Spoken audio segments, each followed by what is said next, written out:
Good morning, everyone.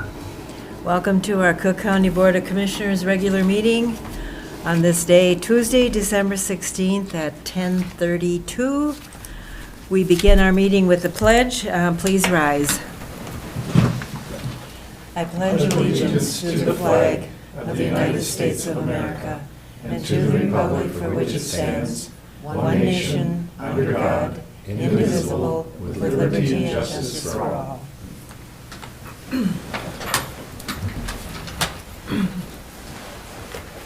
Just a couple items to cover. This is our last meeting for 2025, and at between noon and 12:30, we're going to take a break for lunch and come back. We have a little bit of a revised agenda, as you all can see, and everything that's highlighted has been reconfigured, and we'll proceed with this agenda as we move on with the meeting. So, we've made the adjustments to the agenda, but does anybody have anything else? Yes, Attorney. Madam Chair, with knowledge and approval by HR Director Plummer, I would move to strike item 9C. 9C? Right, revocation of the 2 personnel policies. Okay, we'll strike that. Thank you. Thank you.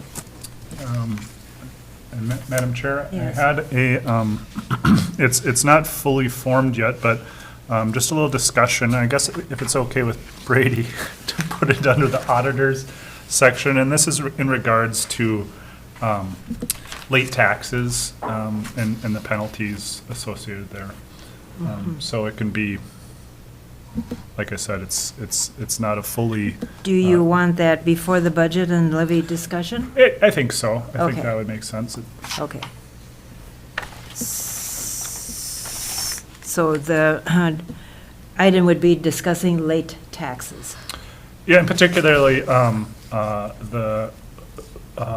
basically a late penalty waiver. Okay.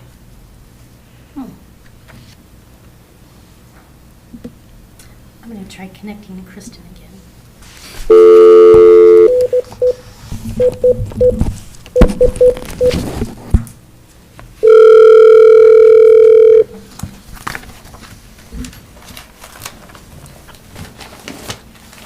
Hi, this is Kristen.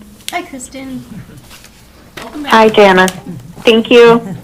Good morning, Kristen. We're beginning our meeting and we're making different adjustments, so I think we're good now. Okay, but is there anything else for adjusting? I'll make a motion to approve the agenda. As No. amended. And I'll second that. Okay. We had a motion and a second. All in favor? Aye. Aye. Opposed, same sign. Motion passes unanimously on that. At this time, we open up for a public comment period. Is there anyone in the audience who would have a comment to come before the board? I don't see any at this time, and do any of the commissioners have any comments? No. Okay. Then we'll move on to the consent agenda items, which consist of the claims, our past minutes for the November 25th meeting and December 2nd meeting. We have a 2026 LeGrand du Nord approval, Minnesota State Patrol lease, 2026-7 Snowmobile and OHV Grant.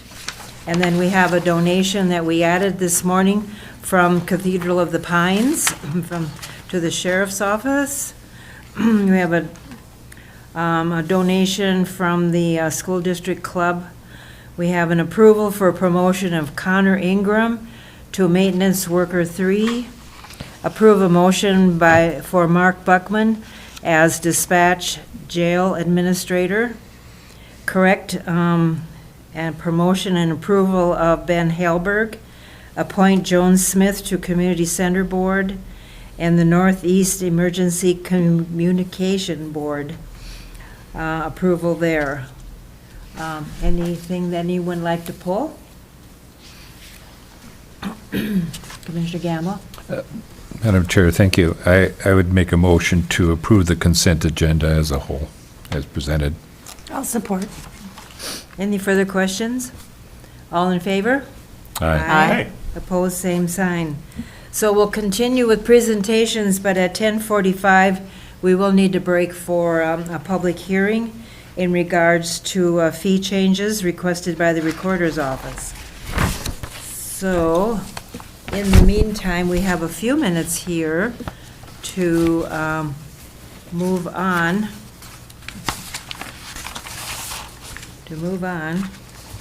To, well, Would it be Veteran Services yes, presentation? I'm missing a paper here. Yeah, so- item 5 is the Recorder's Office. A Yeah. request approval of new judicial security fees. Right.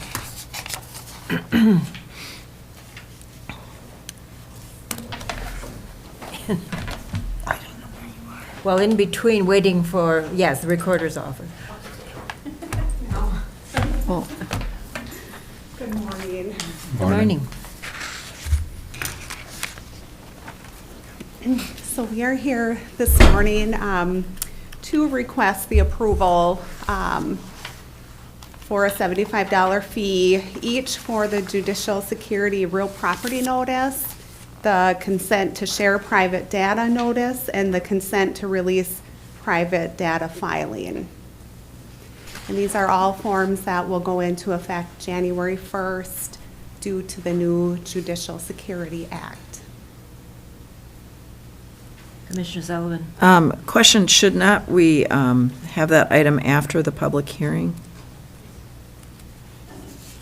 They could present it, you could have the hearing, and then Then make a vote. motion. Okay, Either way.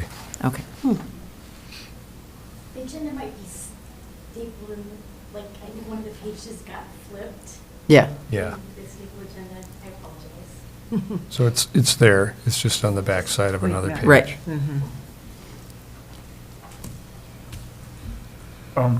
So, yeah, can you explain a little bit more about the ins and outs and how this affects your office and then Yep. customers?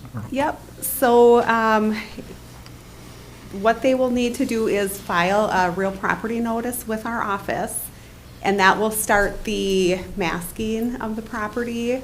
And then we'll also need to notify the other departments involved that will also need to mask the information in their departments. So it is going to be a little bit time-consuming for everybody, and it's not just new documents coming in.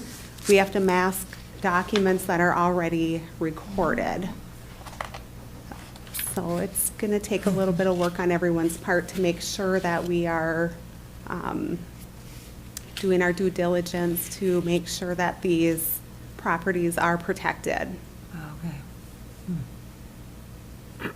Okay. I'm sorry, I'm naive. Can you explain the masking process too, or, I mean, it seems significant if we have to go backwards as well. Yep, so they are setting, our software provider is setting up in our computer a process that will Okay. privatize certain documents. Okay, That will not be viewable to the public. okay. Thank you.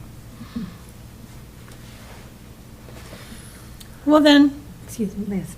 Commissioner that White. begs the question, has it been a problem that every document filed is public? I mean, I'm so unaware of what, So this is just for judges that Oh.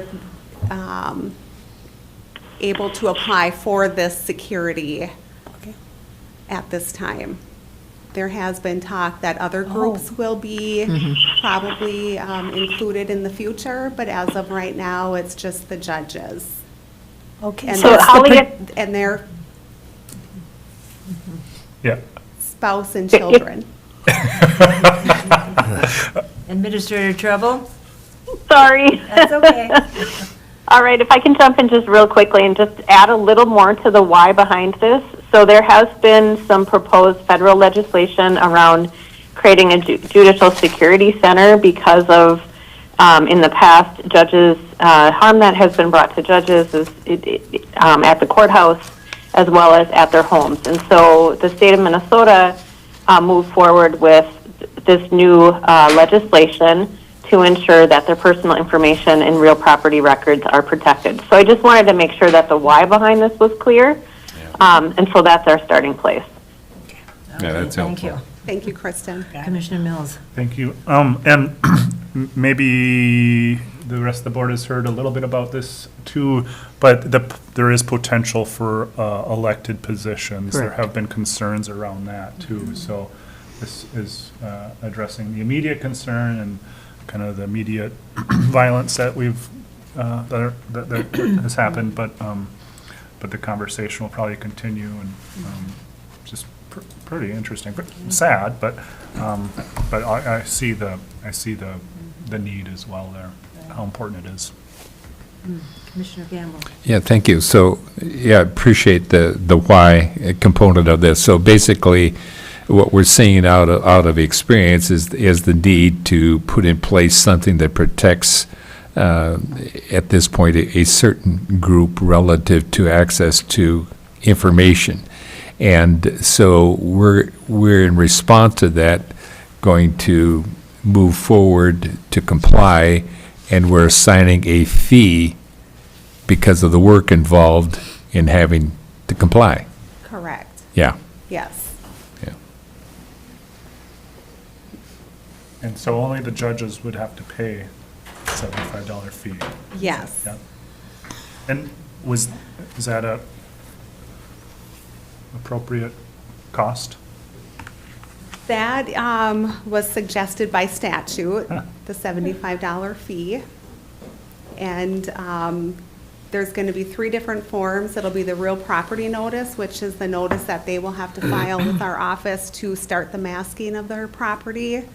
And then if they were to refinance the property or sell the property, they would have to give us consent to release data to a title company, a mortgage facility, different things like that.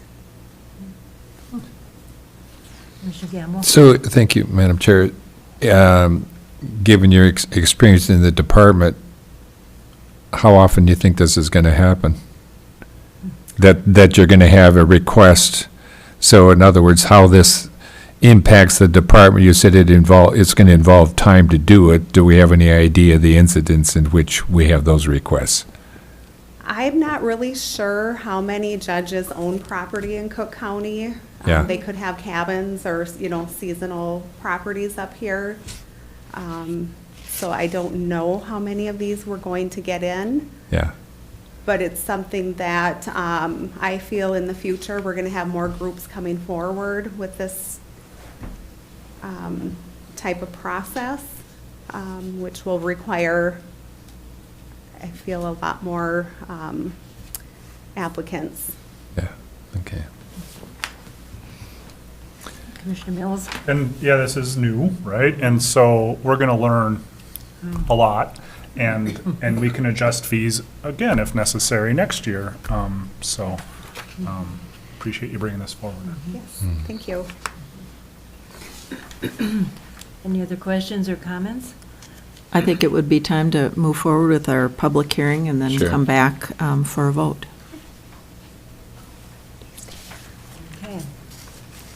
We're right at 10:45. You need them to stay. Okay, so we're going to move forward with the public hearing then? And not that you want to start all over again, but just review what you said. Okay. So we are here today to request the approval of a $75 fee for the Judicial Security Act that goes into effect on January 1st. And this is protection for the judges and their spouses and children that they would apply to our office to have their properties masked and privatized. And this would require all required departments like auditor's office, assessor, GIS, land services, to mask all the information pertaining to this individual or individuals. So it's going to be a little bit more added work to each department to make sure that everyone's doing their due diligence to make sure that what needs to be privatized is private. Okay. We will be learning along the way, that's for sure.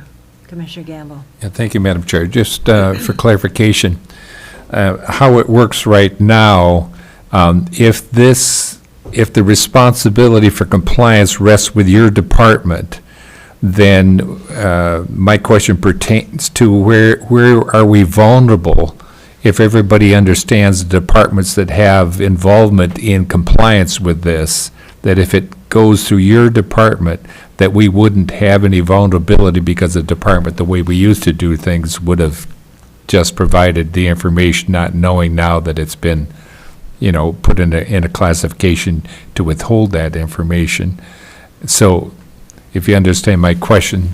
I think so, and even though the process is starting with our office, all offices involved have just as much responsibility to make sure that they are masking the information in their office that needs to be masked. Okay, thank you.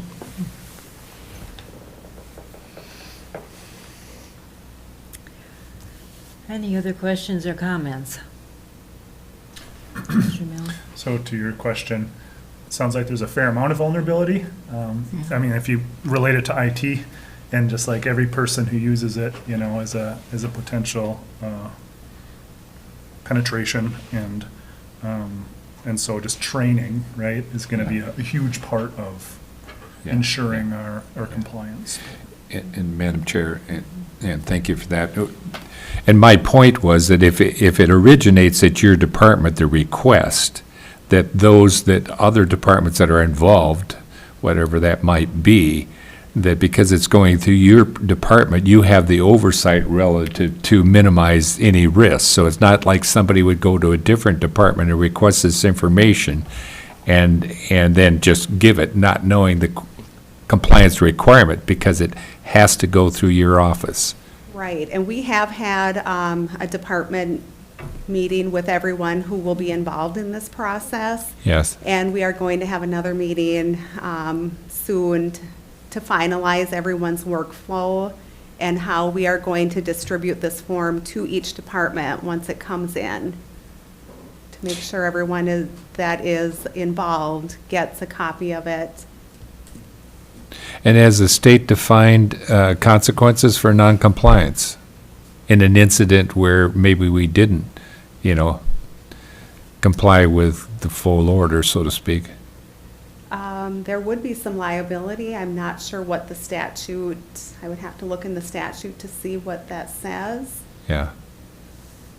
But yes, there would be some liability. Yeah.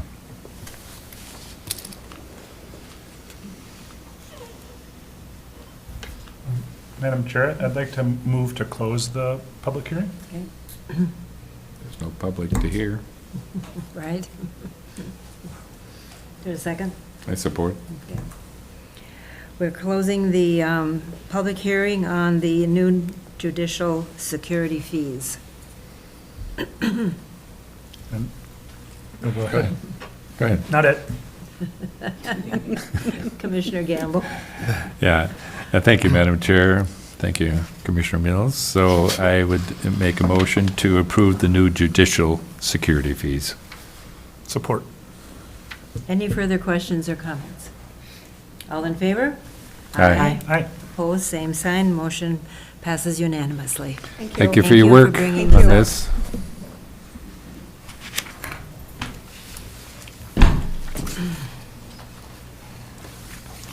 I'll just make a comment right now that we'll move forward for the next 6 and 7, but Jeff Brand is here, and what he has to bring up will be also commenting from Administrator Treble. So I won't keep you till the end because you're here, your time is valuable.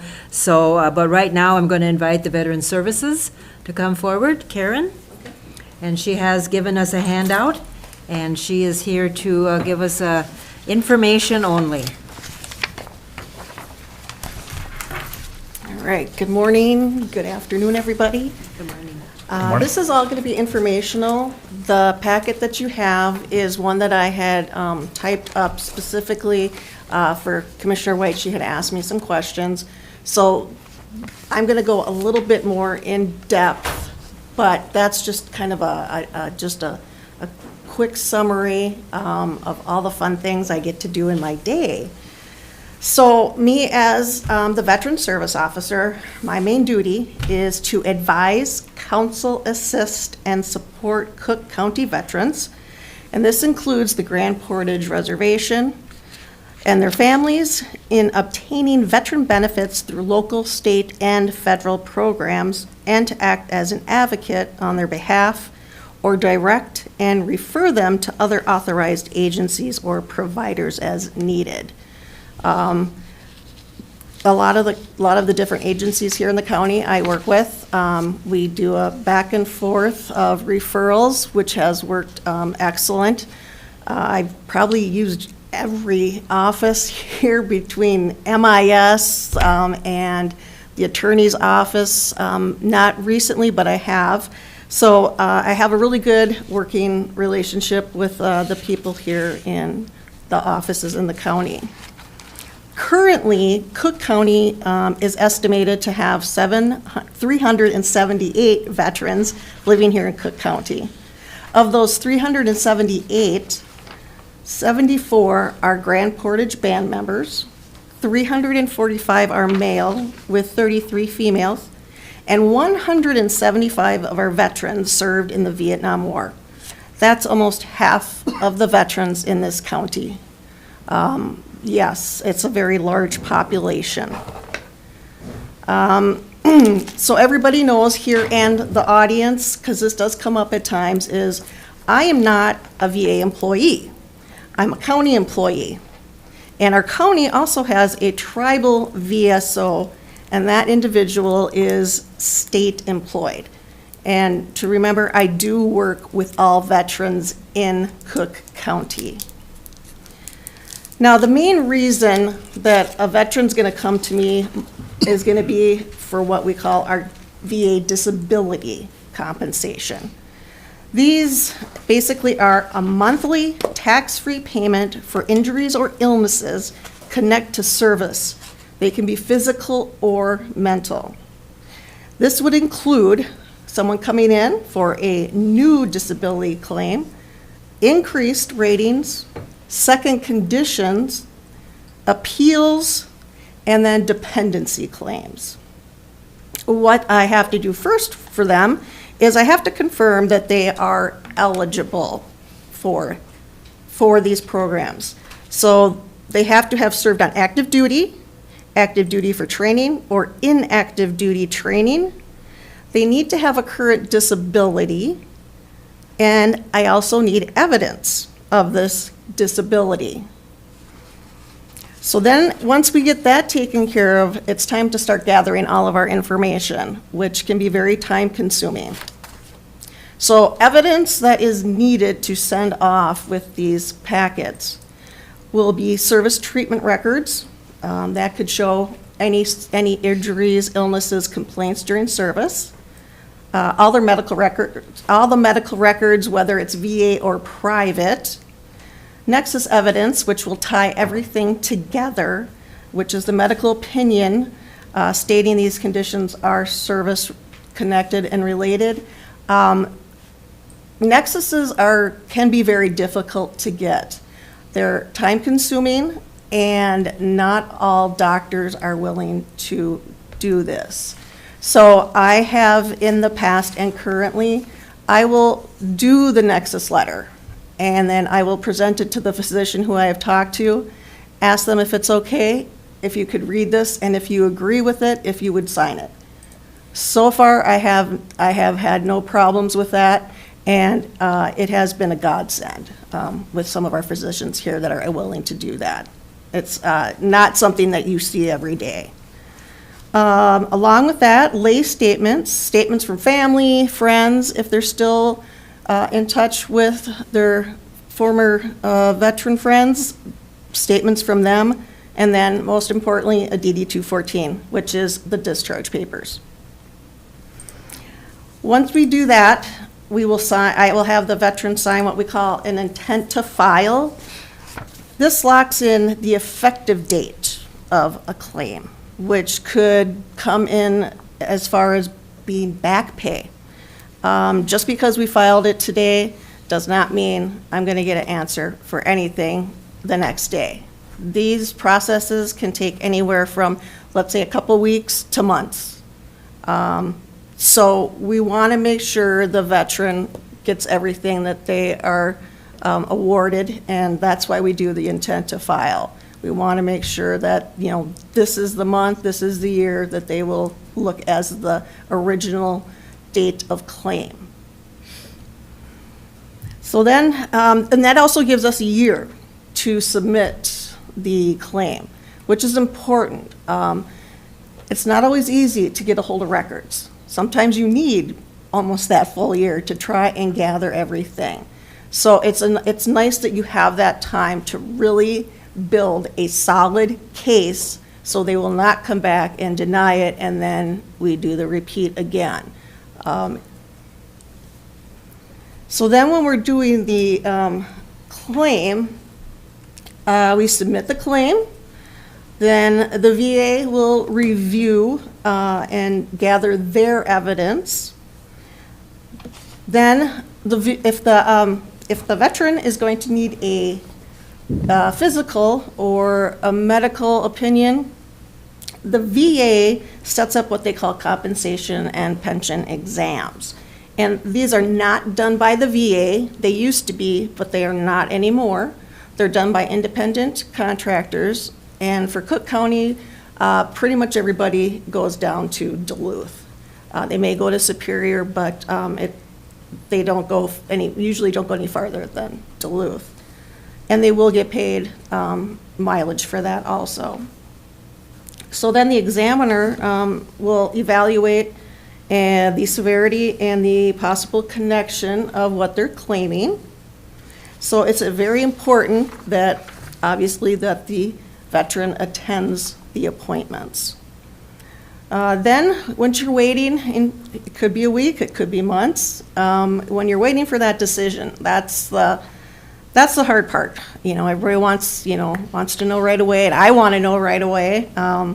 But it's a matter of time if it's your turn in the line or not. So whether or not your condition is denied, we will get a form stating that. The disability ratings, those numbers range from 0 to 100. And every body part has their own number, and how severe will increase it. It's very interesting. There's a lot of different factors that can, make your claim go up in percentage-wise disability rating or stay stagnant. And this is monthly what they will get. The first of the month is when we receive our compensation payments, and they are not taxed. They are not taxed.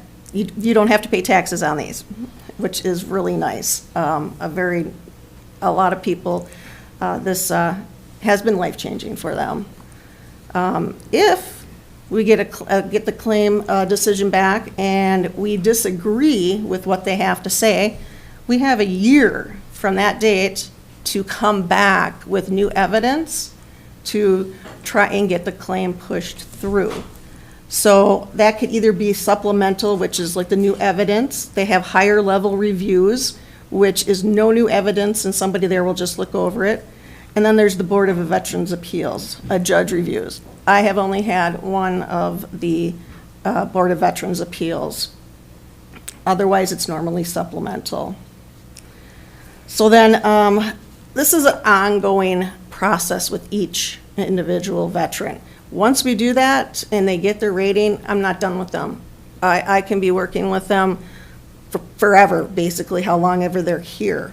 There's the possibility to file for increasing their ratings, any secondary conditions, and any other new claims that may come up. And it's important to know that I am not paid, the veteran does not pay me. My payment, it comes from the county, I'm an employee, so this is all free help. And there are a lot of people, businesses out there that are not, and veterans need to be aware of who they're dealing with, and the fact that there are plenty of us VSOs in the state of Minnesota that will help you for free. So with this fun process of doing the claims, approximately 50% of my time is dedicated to the claims process and research. Research into the different body parts, what could be related to one another with any of their doctor diagnoses. Right now, a big thing is toxic exposure. That has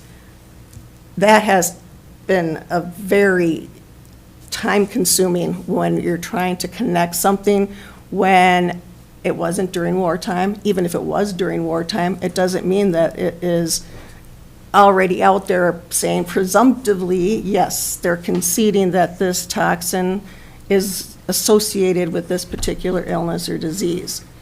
So that one is a hard one to do, but it is possible. As far as meeting my veterans, I can meet them in the office, I can go to their home, I've gone to the hospital, the care center, wherever they are comfortable is where I will meet them. And then also, just because my hours in the office say 8 to 4, doesn't mean I will not answer my work cell after hours and weekends, which I have and have been doing quite frequently. So now just a quick list of federal benefits. There's the VA health care that veterans can get. There's VA pensions, which are need-based, education benefits, VA home loan benefits, survivor and dependency benefits, special monthly compensation, and then for some state and local benefits that I also will help out with would be property tax relief. There is a property tax exemption or reductions for disabled veterans and their surviving spouses. State homes, the veteran home, Silver Bay, and others around the state. I will help get their applications in, and then if they need anything else from me, I will also take care of. Vehicle and transportation benefits. This is something new within the last couple years, there is now a reduced free vehicle for registration of a vehicle. There's disabled veteran license plates and driver's license fee waivers. Also, state of Minnesota has hunting and fishing licenses, either reduced or possibly free for their lifetime. And then finally, I've been doing some outreach and community coordination. And my goals here for the next year are to increase my presence in the community. And I have just started to have talks with individuals about homelessness here in the county and what we can do. Transportation is a huge problem, and not just for veterans. There has been more individuals in our county that have been coming to me with mental health issues. I've already started to partner with Care Partners, and they want me to start helping out with some of their lunch and learns, and I'm more than happy to. And I also would like to try to start some support groups for veterans. We don't have the Legion here anymore, and there's really no place for everybody to gather. So it's important that there is a safe place for veterans to connect with one another. And I would really like to be able to start getting some of those types of meetings together. Not everybody wants to be a part of the American Legion, those kinds of things. So that is one of the things I'm really hoping to be able to do. Some dollars, some numbers here. So the U.S. Department of Veterans Affairs, the GDX report is the geographic distribution of VA expenditures, and this is for 2024. So as I said earlier, we have estimated 378 veterans. Those that have participated and received monies for education and vocational rehab, almost 33,000. Medical care, right now, it says they are spending approximately $1,338,665. Compensation and pension. This includes any of our widows or widowers that are receiving monies, along with the veterans here in the county. Right now, that says we have $2,001,519, excuse me, with the total benefits for the year being $3,659,458. Also, my office receives every year a grant from the Minnesota Department of Veterans Affairs. And the amount that I receive correlates directly with the amount, with the number of veterans in our county. And it's been the same, I would have to say, for quite some time. I receive $7,500 every year. And those are monies that are to be used for homelessness, suicide prevention, direct aid to the veterans if they should need something, medical mileage reimbursement for those who do not get it from the VA because they do not have the qualifying percentage. I also will help with that. And that is pretty much about all I have right now. You're always welcome to come to my office, ask specific questions, or if somebody needs help, to let me know, and I will do my best to make sure that something is done. Any questions? Well, thank you for that very, very interesting presentation, especially the numbers. I guess we kind of get lost with the numbers of people in the county, both men and women, and 378 for our little county is actually a very big number, proportionate to like you said, how many people are here, and also the fact that we have, I did not realize also until I did this that we have 78 band members also. So, and that's added to that number. And like I said, I probably have worked with at least a quarter of those veterans up there. So, just because they have their own tribal veteran officer doesn't mean I cannot help them, and I can. And I have also helped others out of state. Sometimes they don't feel comfortable with certain people. I have people that I've worked with here, and that's a family member. And I'm not restricted as far as, I have to work in Minnesota or I have to work in this county. I can help any veteran. questions or comments. Commissioner Gamble? Thank you, Madam Chair. Thank you for the detailed presentation, and thank you, Commissioner White, for asking the question. I was liaison to the Veterans Office in my first term as commissioner. At that time, it was a part-time position. Yes. And it was also during that time that the state had changed its requirement relative to veteran service officers, meaning that we had one veteran service officer, and then that officer had to make a decision whether they wanted to serve the county or Grand Portage, and the individual chose Grand Portage. And so then we had to have our own officer.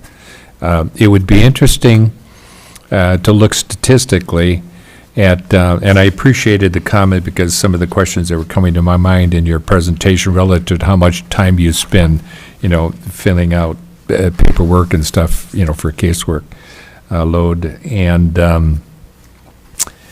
when we look in public health, human services, the amount of time that we spend given the software that we use to put in casework load stuff is crazy.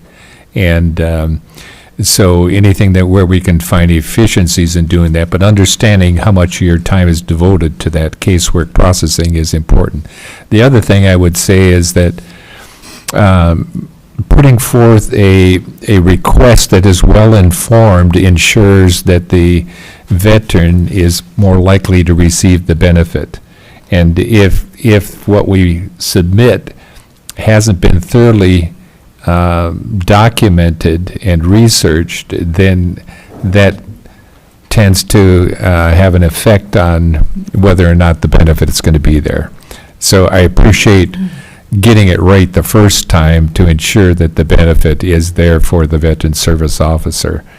It would be interesting to take the amount of money that the department, that we as a county overall, between the Grand Portage and Cook County, Veteran Service Officers, if you take that total amount of money that we're investing in that provision for our county, divided into the number of people served, divided by the benefits distributed, we would see, in some cases, we say we make decisions based upon how much it costs to invest in an employee, and we see the benefit because of that additional provision of staffing to acquire available monies. So how that relates here is when the public looks at the Veteran Services Officers, the number of veterans that we have, the amount of money to provide the service, and the return on that investment, all of those things help give perspective to the value of Veteran Services Officer. I'd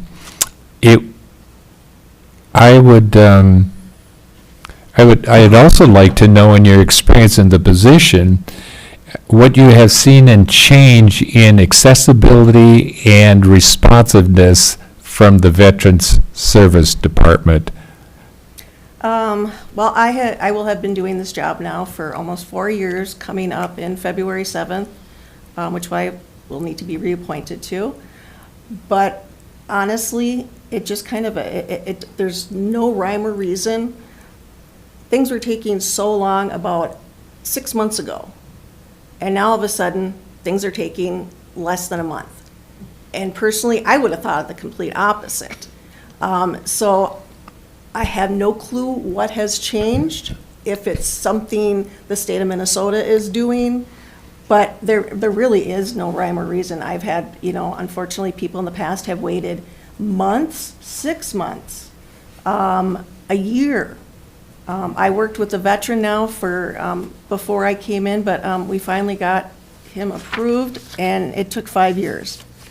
And the law judge, he's the one who saw the law judge, and they denied it too, but able to get what I call that most coveted piece of evidence, which is a nexus letter. And that nexus letter from that doctor sealed it. So I've been trying, to do that more for our veterans if it's not a clear-cut case. And like I said before, I have been very lucky that I have doctors here that are willing to do that, and it really does make a huge difference. And then it does, cuts back on that repeat. They get, denied, I'm going to have to rework it, and it frees me up then to work with the next person. And like I said, I will do the nexus letter. Doctors have enough going on, and if I'm able to provide something to them to make something go faster and they're in agreement with, it helps a lot. Yeah. And as a follow-up, Madam Chair, I think response is related to the value we placed on the user group. So if we look at our veterans as valuable, we say we're a country of the free because of the brave, and our veterans have served and put themselves at risk on behalf of the citizens of this country. And if we value veterans, then our response to that is going to be reflective on how much we value our veterans. And if we find that we have problems in those areas where we say something but we don't do something, that's where we need to advocate to make sure that our words match our actions when it comes to meeting the needs of veterans. I think the other thing that's a component that exists in any department is the trust factor. The more that we are responsive and accessible to people, and we work on their behalf, and they see your commitment to do that, the more it validates the fact that this department seeks to serve and meet the needs of veterans, and we do that genuinely, honestly, and aggressively, and we build that trust relationship, which then again, validates our commitment and our words. So having a father that was a veteran and advocating on his behalf and working with veteran services departments, a large part of our success is dependent upon who we have in the position. So I appreciate your service, and I appreciate the detail of the information that you presented to us.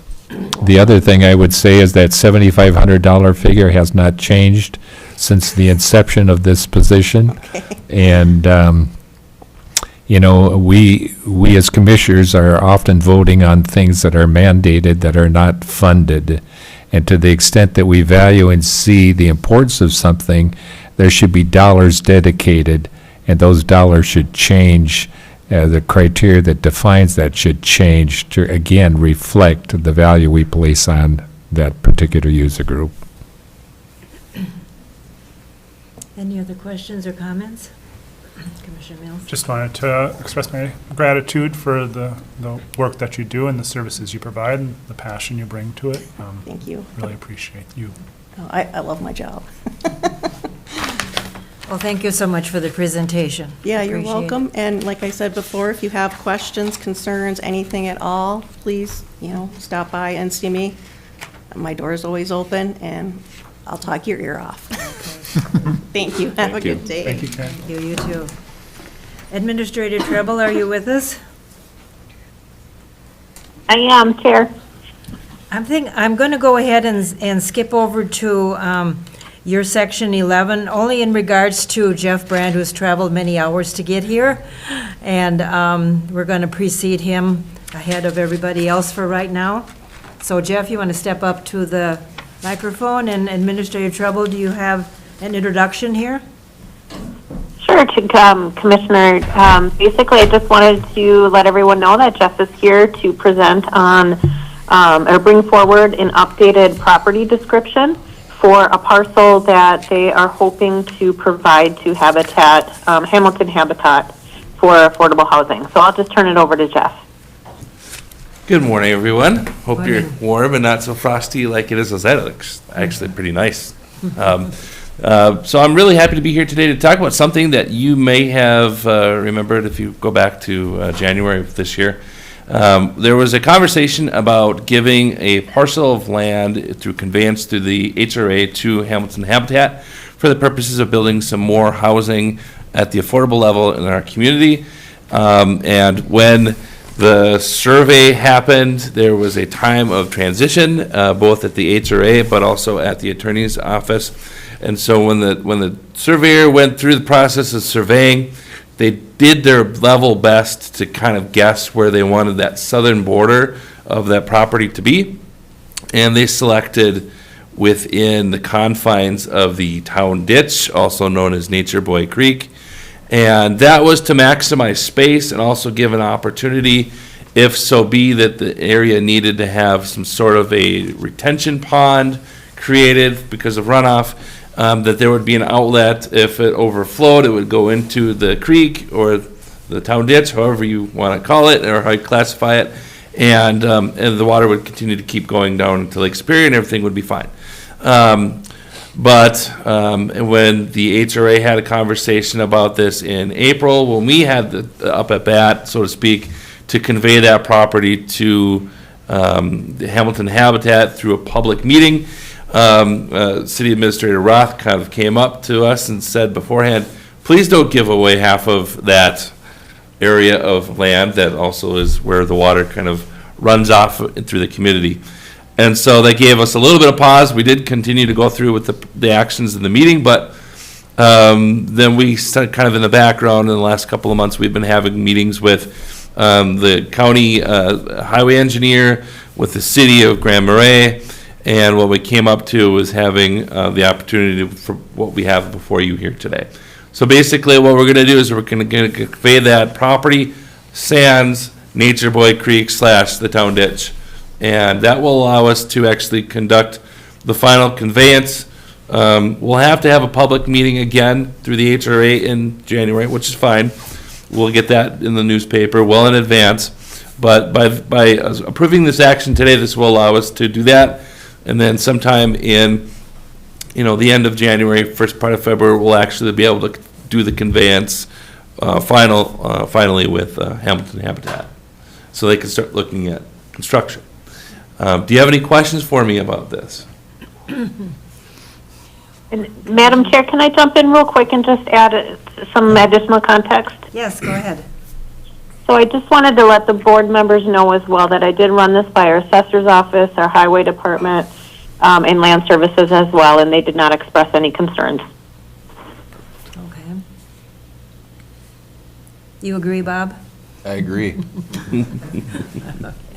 Commissioner Sullivan? Well, having been extremely familiar with this property over a period of time, I would like to make a motion to approve the revised property description so that the HRA can convey the parcel to Hamilton Habitat. Support. Any further questions or comments? All in favor? Aye. Aye. Opposed, same sign. Motion passes unanimously. Thank you very much. There you go. Okay. Madam Chair, we do have one more item for Jeff Brand under the assessor. Go ahead. Okay, would you like to start, or would you like, since it's kind of, maybe you should start. Yeah, I have no problem. Thank you.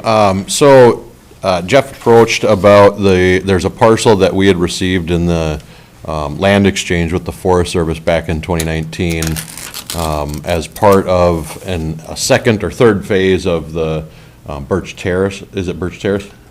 Birch Grove. Birch Grove. Birch Grove housing project they had already been kind of working on and looking at this as an opportunity for future affordable housing sites. So from my perspective, the first thing we have to do on this is set a public hearing at least 60 to 90 days out so that the public can weigh in on the board's intent if that's what they choose to do with this property. We did run this property by the DNR with their aggregate resource mapping program, and they basically came back and said, there's a slight potential for some sand on the north side of the parcel, but nothing significant. So that process, we tried to expedite the process of the aggregate resource to look at that because it was kind of one of the things that we had thought maybe that parcel had some potential, being that it was next to another gravel pit. So we did that. None of the other departments have expressed an interest in this parcel to this point. So I guess the next step would be to, I think we need to get something, I don't know how formal it is. The statute reads that, there has to be somewhat of a plan in writing to create affordable housing, but that's the extent of the language in the statute. So I think if Jeff has more to contribute to that. The only thing that I would contribute is that we do currently have a contiguous parcel just behind Birch Grove School of 29 acres that we received from Tofty Township for the purposes specifically of building housing. We had previously entered into an agreement that extended to 5 different extensions of that agreement for the purposes of housing building. We, as the HRA, kind of took a step back and said we're going to actually kind of reevaluate who we work with and what we're going to do forward on that parcel. But realistically, the goal is still the same. We want affordable housing in that community for the purposes of the West End. That was something that was really important to commissioners and the public, but also really important to our housing study that we conducted back in 2022, saying that we need about 150 to 160 brand new single family housing units in Cook County.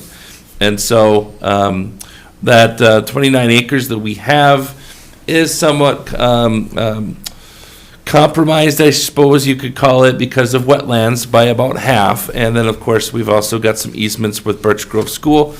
The goal is still to plan a development. We're looking as an HRA at moving ourselves towards working with a new partner or an RFP or something close to that with 2027 in mind for construction. And in that same vein of thinking, we're thinking of this parcel is definitely a phase 2 of that project to build more housing. In the past, construction in what we currently own looked to be about between 16 and 22 housing units. If we add that extra 64 acres into a phase 2, we're looking at a lot more housing, a lot more brand-new neighbors, and a lot new, families and people that work and live here in our county on that west end. We'll give them opportunity. And so this will definitely be something that I will work with Assessor Thompson to make sure that we have a plan in place, and we do have a plan. I can tell you that all of us are kind of thinking the same thing when we have our meetings and we have the discussions. We're looking at more housing. 2027 will be the new date and going forward. It is a really good asset. Tofty Township received the additional land a few years after the land was acquired behind the school, and it was like, whoa, this is really a bonus. It has access, so I guess if you wait long enough, things open up, and the township waited, and they waited because they didn't have a plan right away, but they're very thoughtful in what they do, and so when I attend the meetings, they're very hopeful that all of this will be approved in the future. I do see that the public meeting will be after February 14th. Commissioner Sullivan. I would just like to say, by adding additional acreage, it gives us a much greater opportunity to get a developer interested in the project. And that is something we've discussed at the HRA for a long time. Commissioner Mills. Outside of wheelhouses, probably, but when I start seeing these larger acreages and more housing, it makes me think of wastewater treatment. And what's that threshold? Like, if we're gonna do anything big, you kinda need that infrastructure. So, not to say this shouldn't happen until there's that plan, but it does make me think along those lines, like, ooh, if we're going bigger, we better start thinking bigger then. But That's why we have to work harder with our legislators, and especially our bonding tour folks to understand. Yep. You know. And we've got IRRR to help too, and I know they do a lot of great work on this front, so, but that's some real dollars. Any further questions or comments? Yes, Jeff? And one thought in that thinking, when we add, I believe it's 25 units is the threshold, we'll have to do an environmental assessment as well. That'd be something simple that we do online and work with the Department of Natural Resources to do, because that's within the Lake Superior watershed itself. We'll make sure that we also are addressing proper management of the sewage. We want to make sure that this is successful, and hopefully in the future, we'll be having some conversations about that very soon. Great. Commissioner Gamble? Yeah, thank you, Madam Chair. From the HRA standpoint, addressing need and looking at opportunity and evaluating properties that are available, and I know it's discussions in our meetings, but the feasibility of those property, meeting that need and doing it so that it's cost effective. I think that the HRA board in looking at these things is looking at it from the long-term perspective and the opportunities that you referenced, phase 1, phase 2 kind of thing. And when these opportunities come up, we want to take advantage, but we have to have that discernment and insight that is looking at how we meet need and do it in a way that is cost effective. And that's where taking advantage and acting on these opportunities with that kind of assessment and due diligence is great. It should say to the community that we're constantly mindful of what we're attempting to try to do here, and here's an opportunity, so let's take advantage of it. And it's not meeting need without that thought, and that to address the issue relative to the environmental impact of any decision that we make. So. Absolutely. Okay. Anything else? So what is needed right now? So thank you, Madam Chair and Commissioner Mills. So this actually kind of ties into my other item I have on the agenda, and that is to set a public hearing date for public input on the potential sale of tax forfeit lands. It would be the classification as non-conservation or conservation. That February date is basically, 60 days from today, so that we have to go past that. I was looking at my calendar, and I think that, March, either meeting in March, I know those meeting dates haven't been scheduled until your January 6th organizational meeting, but we could, target either the second meeting in March or either meeting in April. That would give Brady and I enough time to get the public notice out to meet that 60-day requirement. I don't know if Brady has any thoughts on that. And No, let's say if that we sounds put fine. this public hearing at the second meeting in March, after the lands classified as non-conservation are determined to be eligible for sale, we would then have a 30-day notice, minimum 30-day notice to to make public the auction or the way we're going to sell the properties, and then I think there's a 30-day bid period. So we would be looking at the earliest, 60 days after the classification to sell properties. As far as the conveyance, I think that conveyance could happen as soon as the board took action in March for the HRA parcel. So that could be possibly March 9th? The second, that's the first Tuesday, or are you saying the second? 23rd. So either one of those would meet that 60-day requirement. I do know I'm on vacation until I'm out March 8th, so that would be my first day back from vacation. I think we could still be prepared for that meeting, or we would look towards the later meeting in The March. 23rd. 24th, Yeah, is it the 24th? Tuesday, the 24th. I think the 24th would give you a little flex in there as opposed to pushing it, so. Commissioner Mills? I just wanted to ask Administrator Treble if you had any input regarding scheduling? I think March 24th that was just mentioned would work. Okay. Thank you. So, Madam Chair, I'd make a motion to set a public hearing for March 24th relative to the property issues that are being discussed. Time, we need to define a time. 9 o'clock? Do you want to say 9 o'clock? Yeah. I'll support. Okay, we have a motion to set the public hearing on March 24th at 9 o'clock. Okay. And did we get a second? Yep, I Yep. support. Okay. Yes. Yeah, Any I'm wondering, comments? do we want to define in that motion the specific property, so it's not just setting a public hearing? We It's do. a public hearing Yeah. related to, and then, So the only ones that I know we could list in this would be the parcels that were part of the Tyler settlement, which there are 2 parcels in that group of 6 that we've determined are not buildable. They're substandard lots. They don't have access, physical access. So those parcels we will be looking to withdraw from sale under 282. The other 4 parcels will have to go forward. It's part of the Tyler settlement. We have to make our best effort to sell those. I was thinking we would throw some additional parcels on, and I'm going to go through some of the parcels that were forfeited prior to the Tyler settlement and include them as part of our discussion for the end of March. and so would it be proper to say in the motion that the public hearing is set relative to the tax forfeited parcels on the west end? No. I think all we need to do today is just set that public hearing, and we don't need to list the parcels until that meeting. Okay, just so that there's language that identifies the nature of the public hearing.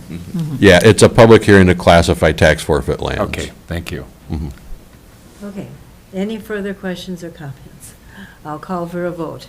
All in favor? Aye. Opposed, same sign. Motion passes unanimously. All right, Thank thank you all. you. Thank you all. Thank you. Thank you, Jeff. Okay, so we're going to move on and have Rowan Watkins come before us talking about, the first one is Cook County Tower Access Policy.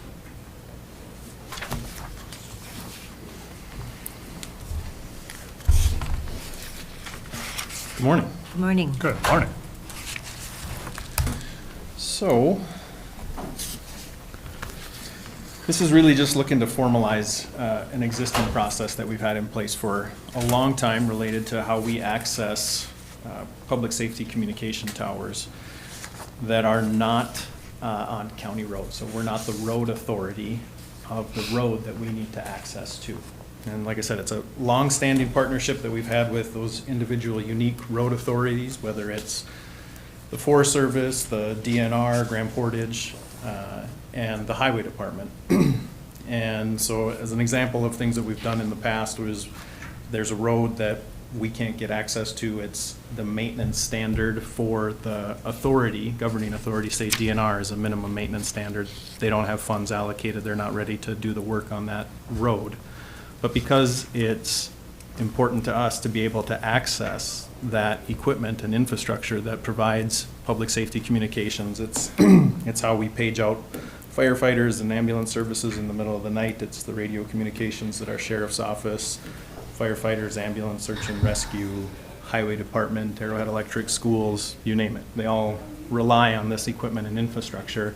And so it's important that we're able to access it. And so in that example, the partnerships that we've had in the past is we work with the highway department, who again also uses it, the system, to maybe take some material from the the DNR that they have available and lay it down or make minor improvements so that we can actually get to the tower, drive a truck up there. And so this policy just defines that scope, what we will do, what we won't do, the permission that we get from the road authority, and really just tries to lay clear kind of the scope of work and to make sure that this practice that we've had in place for a long time is formalized, so that internally, if there's ever a change at the MIS position or highway department positions, we know what we're doing, but also that we could point to external partners of the other road authorities and say, historically, this is where we're limited. We're not doing ditching or doing culverts or anything like that. We're just making sure that we can get Jay and a four-wheel drive pickup truck up to the tower site so that we can keep things running. And so that's the intent and the scope of the policy. If there's any questions on the specific language in the policy or concerns that you might have, I'd be happy to go through them with you, but otherwise we're just looking for approval of this policy.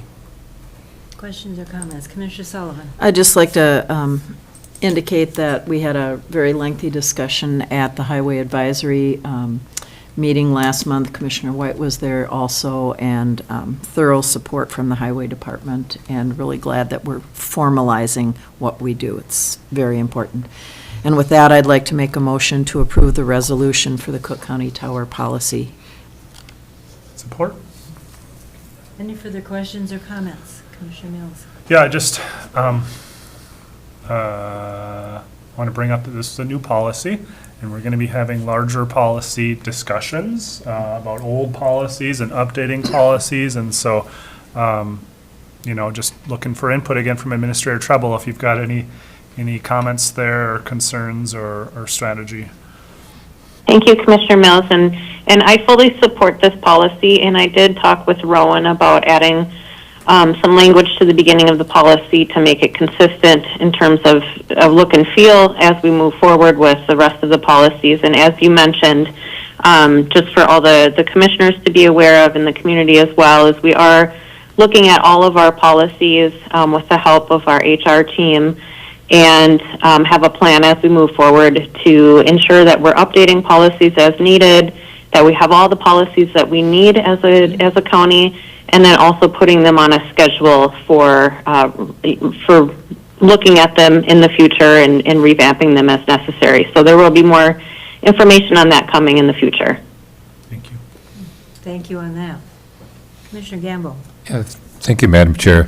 And Kristen, I would just underscore your clarification on items on the agenda to give us the legal perspective, and just the awareness and perspective, like I say, that you bring to these things is greatly appreciated. It brings integrity to our policies, and each of us look at them from a practical outworking standpoint, but to look at it and have a legal perspective just builds integrity into that. So when I read your clarification and further information on agenda items, I was really encouraged to see that we have that added value in this perspective. So thank you very much.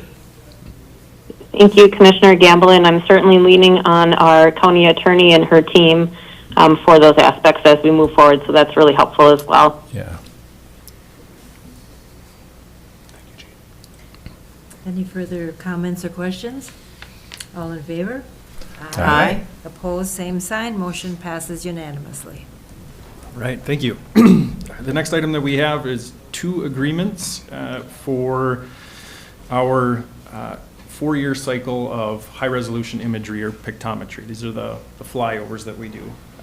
And this program has been in place since 2009, and it's one of the most important shared resources that we have in the organization. The imagery is used daily for property assessment, project planning, design, environmental review, emergency response. It's really what informs our GIS data development, public mapping, and it saves staff time, reduces field visits, and gives us a consistent countywide data set for informed decision-making. And the first agreement is the Eagle View's new master service agreement, which gives us upgraded 2-inch and 6-inch imagery. That's the resolution size for the imaging that we'll be looking at. And transitions us to their new cloud platform. And this historically has always been a single agreement, but because of the changes that they made on their end, there's now a second agreement that's required to continue our corridor imagery. And that's the imagery, the additional imagery that we capture along county roads, utilities, and key shoreline areas. And we need both of those agreements in place to maintain the complete coverage that we've had over the cycles of this project. And we need to get both agreements going by the end of the year to stay on schedule. So our schedule is west in 26, north end of the county in 27, east in 28, and then south in 29, and then we have a year off where we renegotiate the contract again. And that aligns with the quintile assessments that the assessors do. So they're getting updated imagery and information as they go out and do their assessments. So a lot of added value in staying on schedule. Financially, historically, these costs have been taken out of the recorder's unallocated fund. And this is the first time where we're looking at that there's not enough funding in the recorder's allocated fund to do that. So this is a little bit of a shift here financially. The total cost of the 5-year agreement is $179,766 with the payments spread out through 26 through 29. You pay for each flight, 4 flights, so 4 years. The first year in 2026, we've talked about with Holly and Brady that it could be fully covered by tax forfeit funds. And then in addition to that, the Recorder's Office unallocated fund, which has supported this program previous cycles, still can contribute at a minimum $15,000 a year, or a flight. So there's additional funds there. So in 27, 28, and 29, that's another $45,000 off the total. And that leaves roughly $93,114 that would need to be budgeted for. And so our plan, and we wanted to give it to you in the most kind of conservative way, that worst case scenario in terms of levy impact would be that MIS would be looking to budget for the differences there, which would be a little over $19,000 in 27, $40,000 in 28, and $35,000 in 29. But as we build each year's budget, we're going to continue to evaluate the funding sources and coordinate with other agencies and partners to try to bring those costs down. And so Arrowhead Electric, they've contributed roughly $10,000 per flight every year for access to select imagery. So that's another $40,000 off the total of the project. That's not factored into the numbers that I've presented here. We haven't formalized that agreement yet, but we fully anticipate that to happen again as well. The unallocated fund is populated by fees, and so there's a chance that there's more funds available, and the $15,000 I referenced is there might be more there available that we could draw from. And then lastly, the The Recorder's Technology Fund is another source that we'll be looking at in '27 to see if there's funding available and appropriate to bring the impact of the levy down, and we think there is. That's a pretty healthy account. If you remember, that's the account that we talked about using just recently for the upgrade to the property inquiry and tax payment system. And so if that applies and there's funding there, that's another option we have available to us to bring that number down. And the other thing I should add too is we are waiting for, I was hoping to get it back from them, but on the corridor agreement, we're wanting a slight language change from them to get rid of the language that said they had the ability to distribute and modify our GIS data. And so I guess the request today would be approval of the master service agreement and approval of the corridor agreement pending those language changes. With that, I would stand for questions. Thank you for that good report. A lot of things coming up in the next 4 or 5 years. Commissioner Gamble. Thank you, Madam Chair. Thank you, Rowan. I appreciate your mindfulness of the impact, moving forward as far as levy funding. So just to clarify, be sure I understood you, that this funding in the past has always come from source, so it's never been levy dependent. Exactly. It's Yeah. never been. And so levied now on. we're looking at exposure about $90,000 that we levy dependent, but as you have, articulated, you said you're going to look everywhere you can to try to find money so that there wouldn't be that levy impact. And I appreciate that mindfulness and resourcefulness. I think moving forward, when we're dealing with budgets and within departments, that funding sources that we have and new funding sources, especially those that come from PILT or other, if within those funding sources there's clarity as to how they can be applied, it would be good to have an outline that identifies all of those so that when we're doing budget, commissioners are mindful of these funding sources in alignment so that we can minimize impact of things relative to the levy. So just to underscore, I appreciate that when you approach this, that you're looking at this from the standpoint of its impact on the community from a funding standpoint, and to see if there are mechanisms that can help reduce that levy impact, so. Yeah, and I just would restate that, the numbers that we presented, which could end up in the MIS budget in 27, 28, and 29 are worst-case scenario, and I fully expect those numbers to come down significantly. I think, with Arrowhead Electric's contribution as well as the other funding sources that I mentioned, I expect those numbers to come down quite a bit. And the first flyovers did come out of levy. It spread out to various departments. That was the first time. In 2009? Yeah. Okay. The very first one. Okay. And we started looking at other sources. Right, thank you. Commissioner Gamble. Yeah, Madam Chair, I'd like to make a motion to approve the Cook County Pictometry and EV Cloud MSA agreements. I'll support. Any further questions or comments? Commissioner Mills? Thank you, Madam Chair. Just looking at the annual payments, and there's a little fluctuation there, and I was just kind of like, oh, why is that? But then going down, looking at what they charge, there's fluctuation there. Is that kind of what you're following, is just? It is, and Okay. it's also the area, right? So certain areas that they cover Yep. result in more flight time, and that's the biggest difference you're going to see in cost. So if Thank we're you. asking them to do a large quintile that the assessor's office is responsible for, and just the shape of it, where they need to fly back and forth more times than maybe they need to in another area. So So you're not just randomly picking numbers? not this time, no. Thank you. Commissioner Sullivan? I just like to suggest that we amend our motion and second to make sure that we're indicating that the corridor agreement is done pending language changes that Rowan recommended. Approve. You approve? Yeah, the amended. Okay, with the new amendment change on this motion Any other questions? I'll ask for a vote. All in favor? Aye. Aye. Opposed, same sign. Thank you very much, Rowan. Thank you. Thank you. So next up, we're going to hear from Allison Plummer in the Human Resource area, and I would say, Allison, don't hurry, because when you're finished, then we'll break for lunch. I was just curious, I was like, oh no, are they gonna break? And I'm Then we can come back refreshed. I'm like the new Tim Nelson, I get the breaks.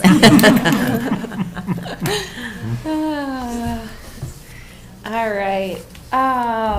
Okay, so first item that I have on the board is a resolution to adopt 2 personnel policies. So let me find, okay.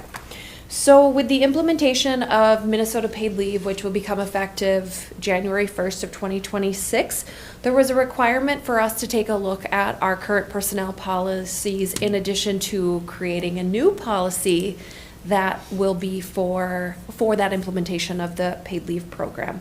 So although there are more policies that we're reviewing, and I'll bring more in January, the 2 kind of immediate ones are on the board agenda for today. So the resolution addresses the creation and adoption of the county's new Minnesota paid leave policy. That policy really just is reflective of the language that's included in the state statute, Minnesota Statute 268B.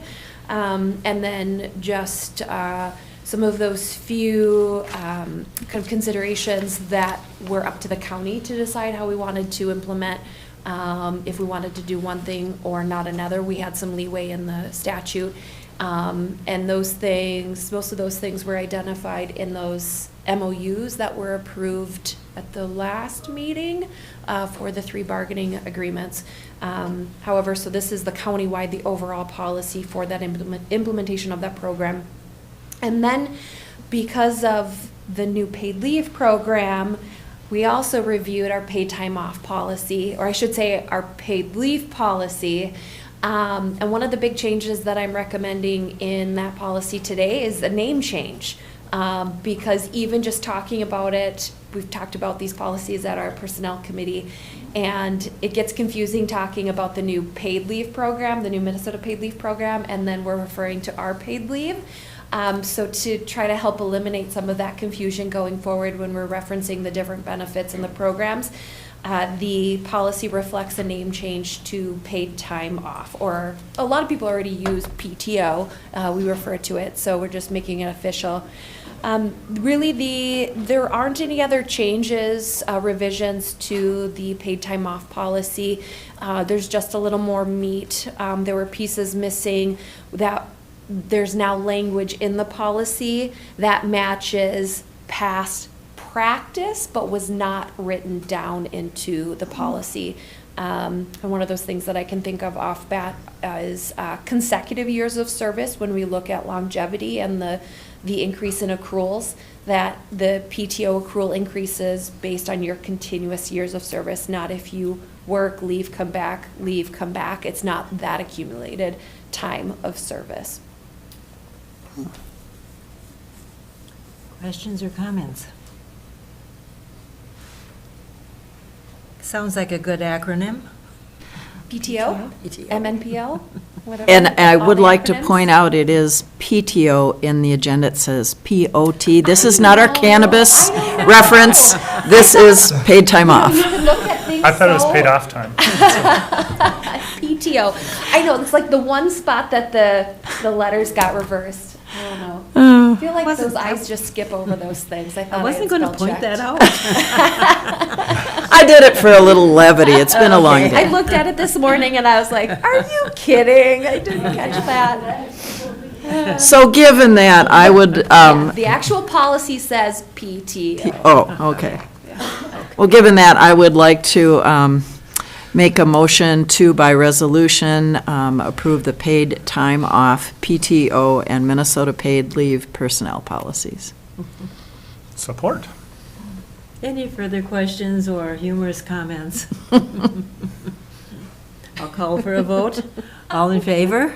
Aye. Aye. Opposed, same sign. Motion passes unanimously. Oh gosh, that was funny. Okay, the next item.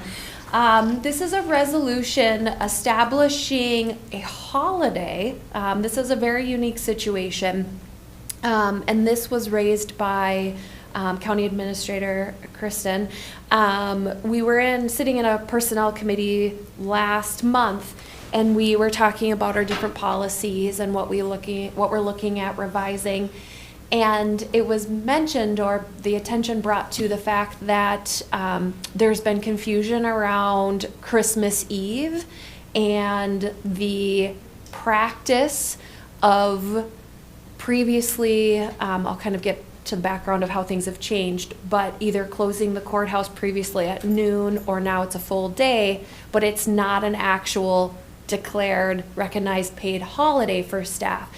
And why the attention to that was brought to light is that that's in contradiction to what's required in state statute, that per Minnesota statute 373.052, that county offices may be closed for business on holidays established by the county board pursuant to contract with certified employee bargaining units or by resolution. So we have 11 recognized paid holidays. Either they're recognized federally or we've established them here with the county by resolution. Those meet the requirement to allow business offices to be closed legally per statute. However, Christmas Eve doesn't necessarily meet those requirements because we're closing the building, but it's not a holiday. Staff have had to use their either paid leave or now PTO to either take the day off, or they could work and not have the interruptions by the public or potentially other staff. So, given the fact that this situation occurred less than a month ago and less than a month before the anticipation of closing for Christmas Eve, we had to come up with a solution to legally be able to offer that closure in accordance with it being in the CCEA bargaining unit agreement. So the kind of temporary solution that we landed on was actually establishing it as a holiday, recognizing it as a county paid holiday for 2025, and then that will lend us time to be able to meet with mainly CCEA, and I know Steph and Jay are behind me representing that union here today, but to allow us time to kind of work through what that would look like in 2026, because we'd still be under the current contract in 2026, and then what that would look like potentially in the next negotiations. Okay, appreciate the fact that you're workable, that you work with it. And Administrator Treble, did you have anything to add? Thank you, Commissioner Storley and Chair. I think Allison did an excellent job of walking through the issue at hand, and the only thing I would add is just to reaffirm what she has said, that given this conversation started approximately a month ago, we wanted to make sure that we were providing the opportunity for staff to move forward in the way that they had anticipated pursuant to the contracts, and not force them to come into the office with such short notice. So we wanted to make sure that for this year, we make this accommodation, and then, like Allison has mentioned, for next year, this will be part of our negotiation discussions. Okay. Thank you. Commissioner White?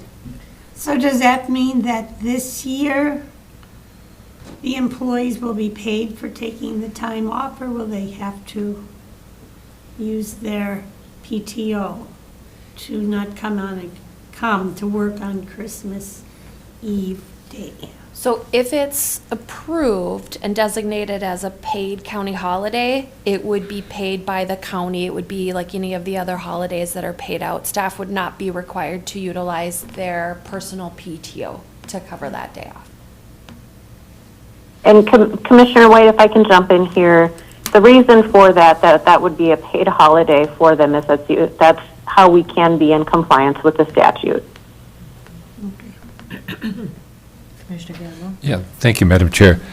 My only question would be, is there anything that is mandated in statute or whatever on the federal or state level limiting the number of paid holidays that you can have in a year? It's just up to a board to make a resolution or whatever to adopt it as a paid holiday. So there's no limitation. No limitations. In some cases, in employment agreements, you've got so many paid holidays, and if you want to change which date you want to choose, you can do that, but you have to stay within the parameters, but there's no parameters, so. Correct, Yeah. yeah, like you see a lot of like floating holidays now that are being incorporated into contracts. We don't have that, but yeah, there's no limitation. You know, Yeah. a lot of organizations recognize the federal holidays, but then in addition to, you know, we can add extras, like the day after Thanksgiving, we have that one and not, you know, Indigenous Peoples' Day, for example.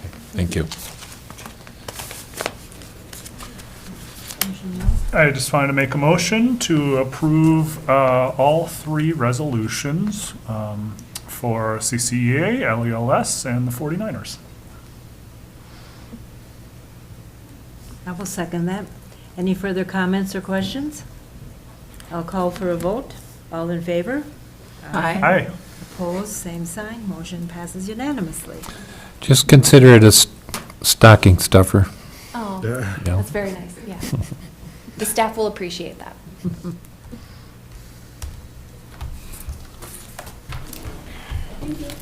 Okay. We're right on time. We said we were going to break at noon, and we're pretty close. Bravo, bravo. So at this time, we're going to take a lunch break and be back in a half hour, which would mean, we just said before 12:30? So around 12:30. Okay. Thank you. And I will log off and someone will call me back at 12:30, is that correct? We will. Sounds great, Yes. Okay, thanks, everybody. Thank you.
Okay.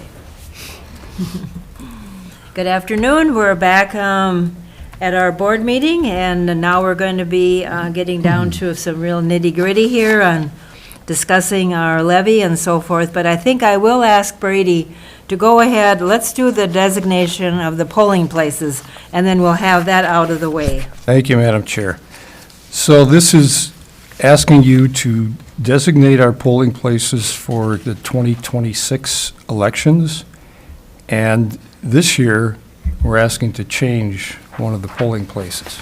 We haven't done that for a long, long time. So we'd like to use Grand Marais City Hall Council Chambers for the Grand Marais East polling place.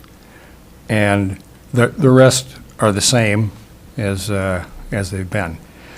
The community center for Grand Marais West, and then the county auditor's office is the polling place for everything else. But the recent improvements to City Hall council chambers made this a viable option. Since 1998, when the courthouse addition was completed, we've been using the commissioner's room in the courthouse, but since that time, it's become more difficult to manage elections here. As we've filled out all the spaces here, we've cut up rooms into smaller pieces, and for mail ballot elections, where you have to spread out and alphabetize all those envelopes, et cetera, it gets more difficult. And so this will free up some room for us here to manage elections easier. So I'm asking for approval by a resolution, as you can see.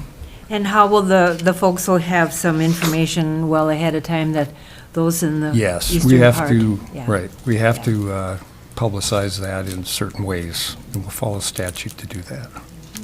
This gives us a lot of time. Do you have a before time the- unless we have any kind of special elections? Yeah, unless there's a special election, we may not use it for a special election, but this would be planned for the state elections, the primary in August, and the general election in November. City's happy with that? Yeah. There, I don't know if it's exactly mandatory, but it's, at least in statute, it's highly encouraged that all, municipal facilities that, that are be available for elections. And it's for city residents, too, so. Any questions or comments? Commissioner Mills? This sounds great, thank you. I'm just a little curious, so precincts 1 through 4, 7, 8, 8A, 8B, 9 through 12, those are all largely male. Yeah, they're mail unless someone has, asked for an absentee ballot. But even absentees, the polling place there is the courthouse, the auditor's Yeah. office. And so I was just noticing it's all together. Is it, best to keep 5 and 6 separate? Is that, sometimes I hear people being confused of which side of Grand Marais they're on, and I have to go here instead of here, and so I was just wondering, might it be feasible, maybe not now, but in the future to combine, or is it important that we keep those separate?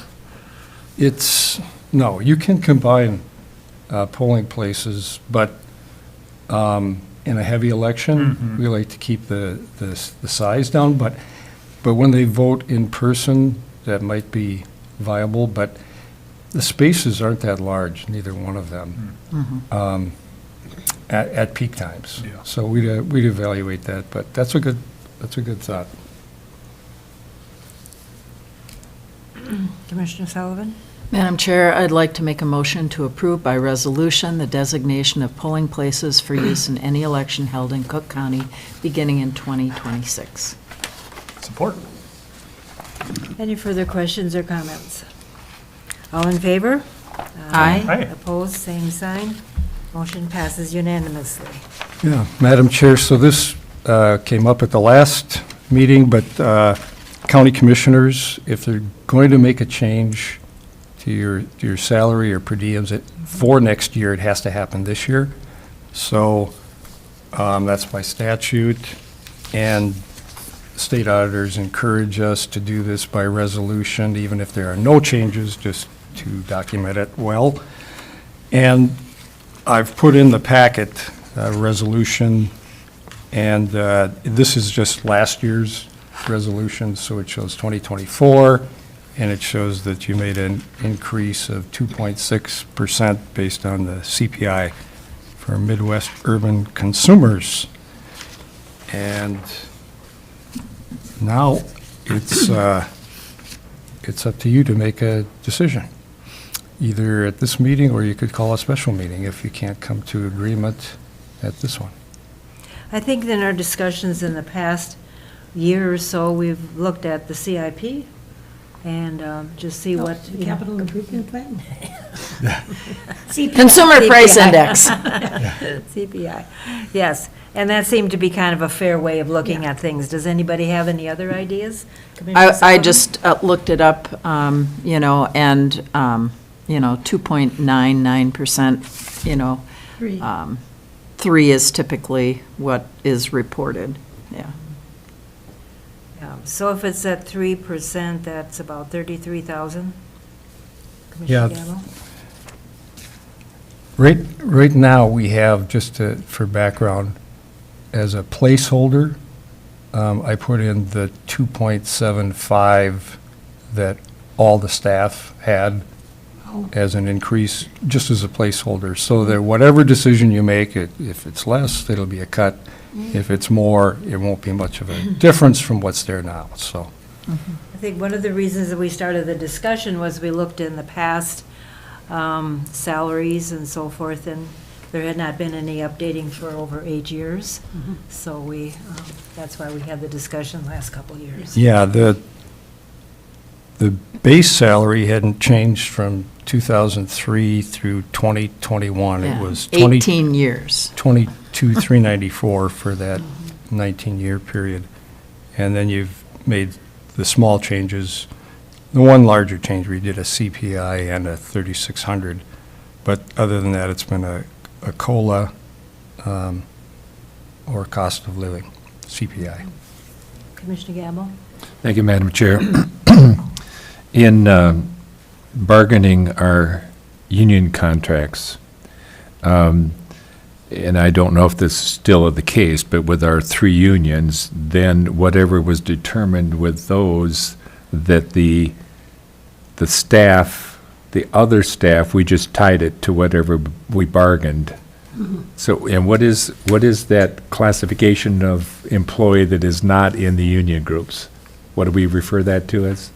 Oh, non-union? Okay. Unrepresented.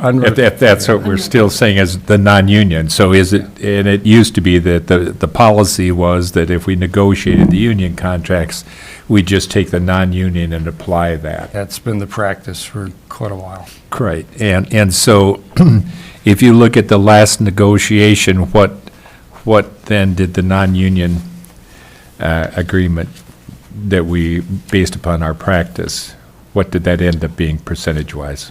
The same as the union, 2.75. Okay, and so if you look at what the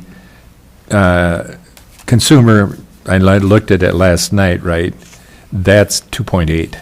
And if you look at what Social Security is projected for 2026, that's 2.8.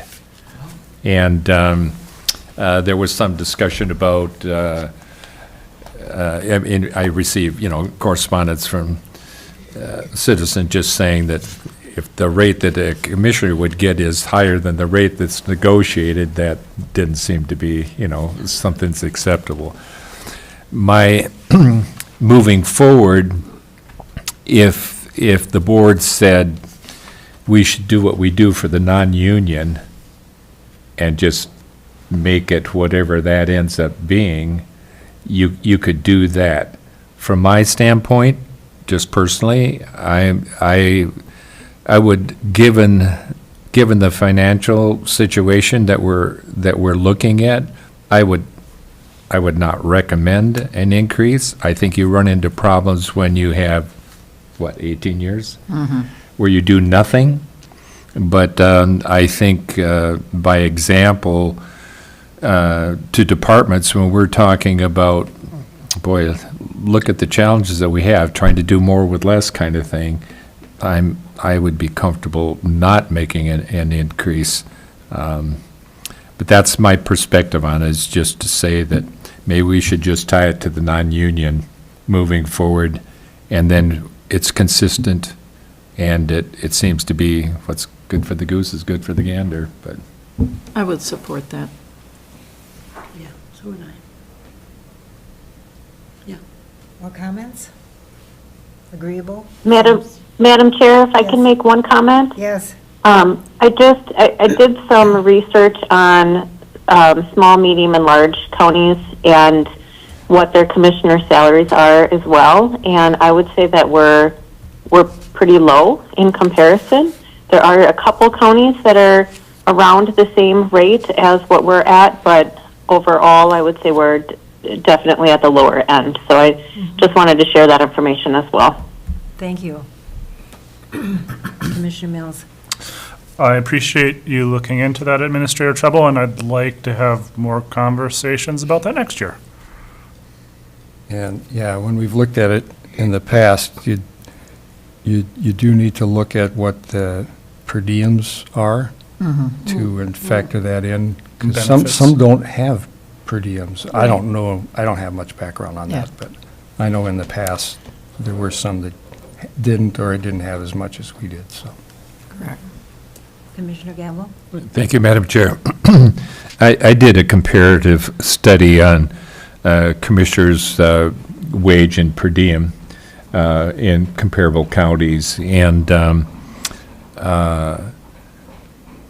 I think when we were in our, Commissioner White and myself, we posed the question at the ARC with St. Louis commissioners, and St. Louis commissioners' response was that they're about the same, whether you get a salary or whether you get a per diem or not, which in that particular case, they really aren't. But in my findings in looking at things, when you look at the costs, and I looked at it this year too, if we were to go to a set salary, which is a predictable thing, you know when you set it, that's what it's going to be, which would be based upon what we're finding in our average budget over the years relative to per diems.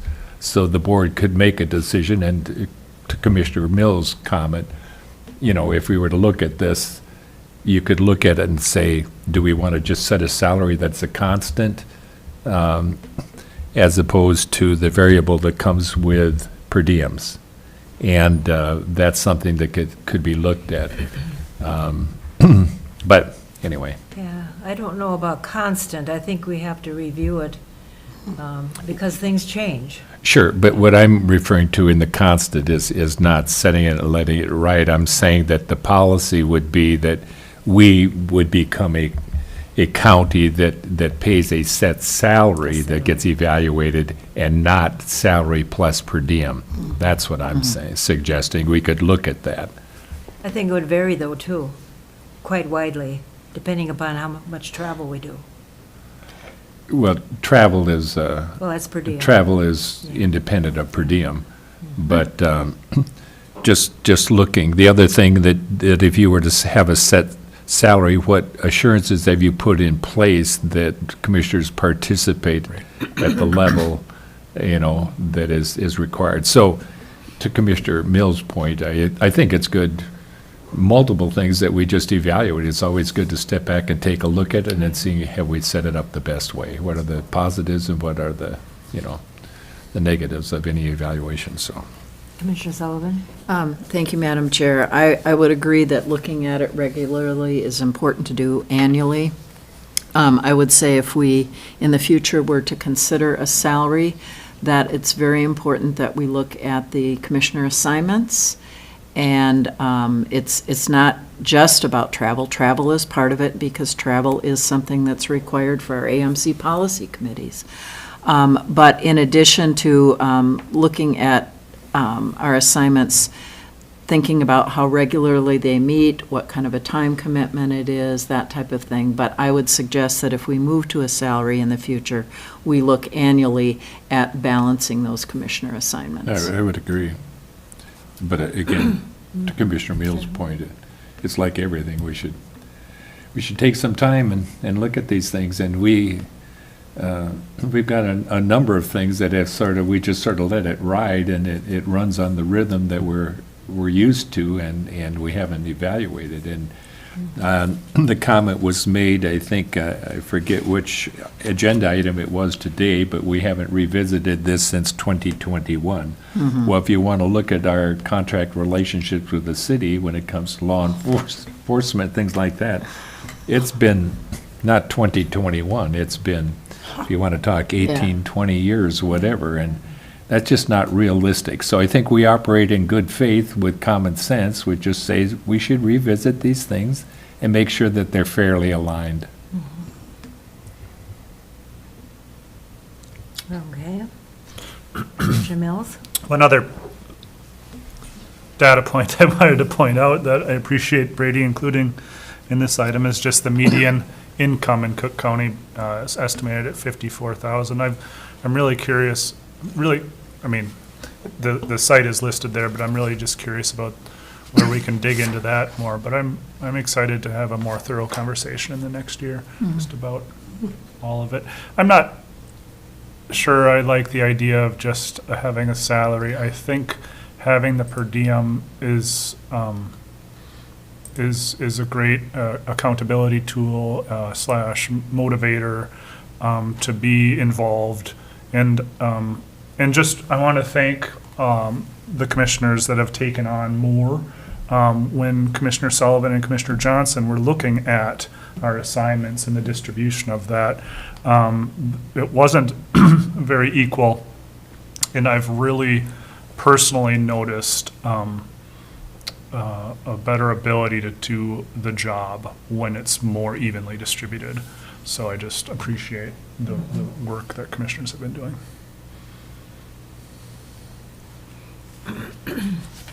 Commissioner Sullivan? Madam Chair, I'd like to make a motion to approve by resolution the county commissioner's salaries and per diems for 2026 with a 2.75 increase to align with our employees. Yep, support. And per diems to remain the same? And per diems to remain the same, that is correct. Any further questions or comments?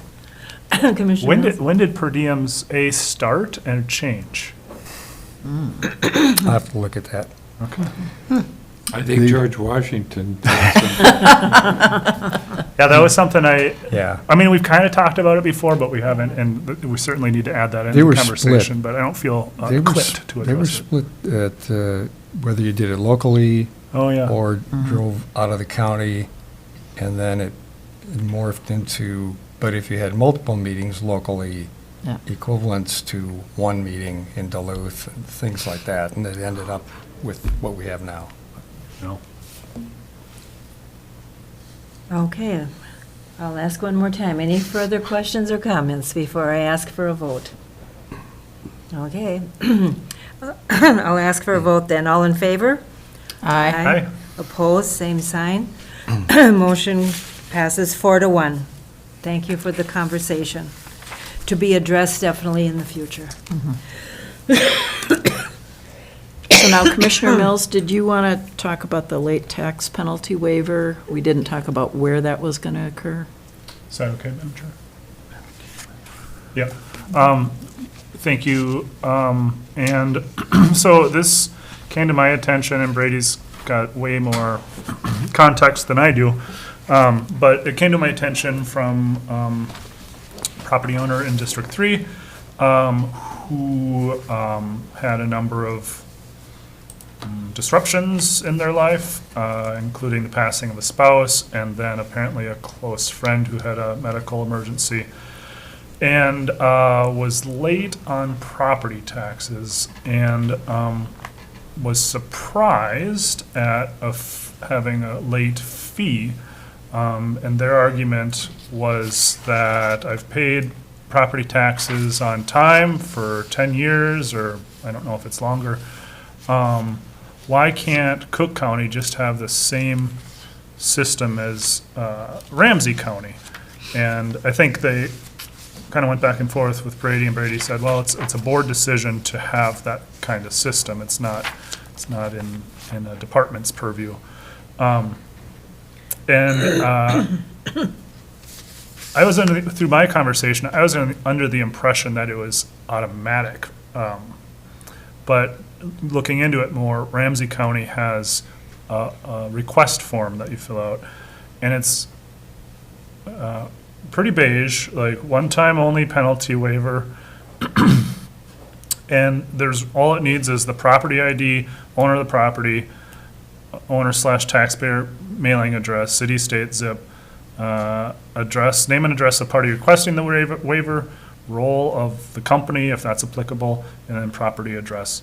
Now, my understanding through Brady is there's, 300 to 400 late tax, payers, and so just managing that is a thing. And so,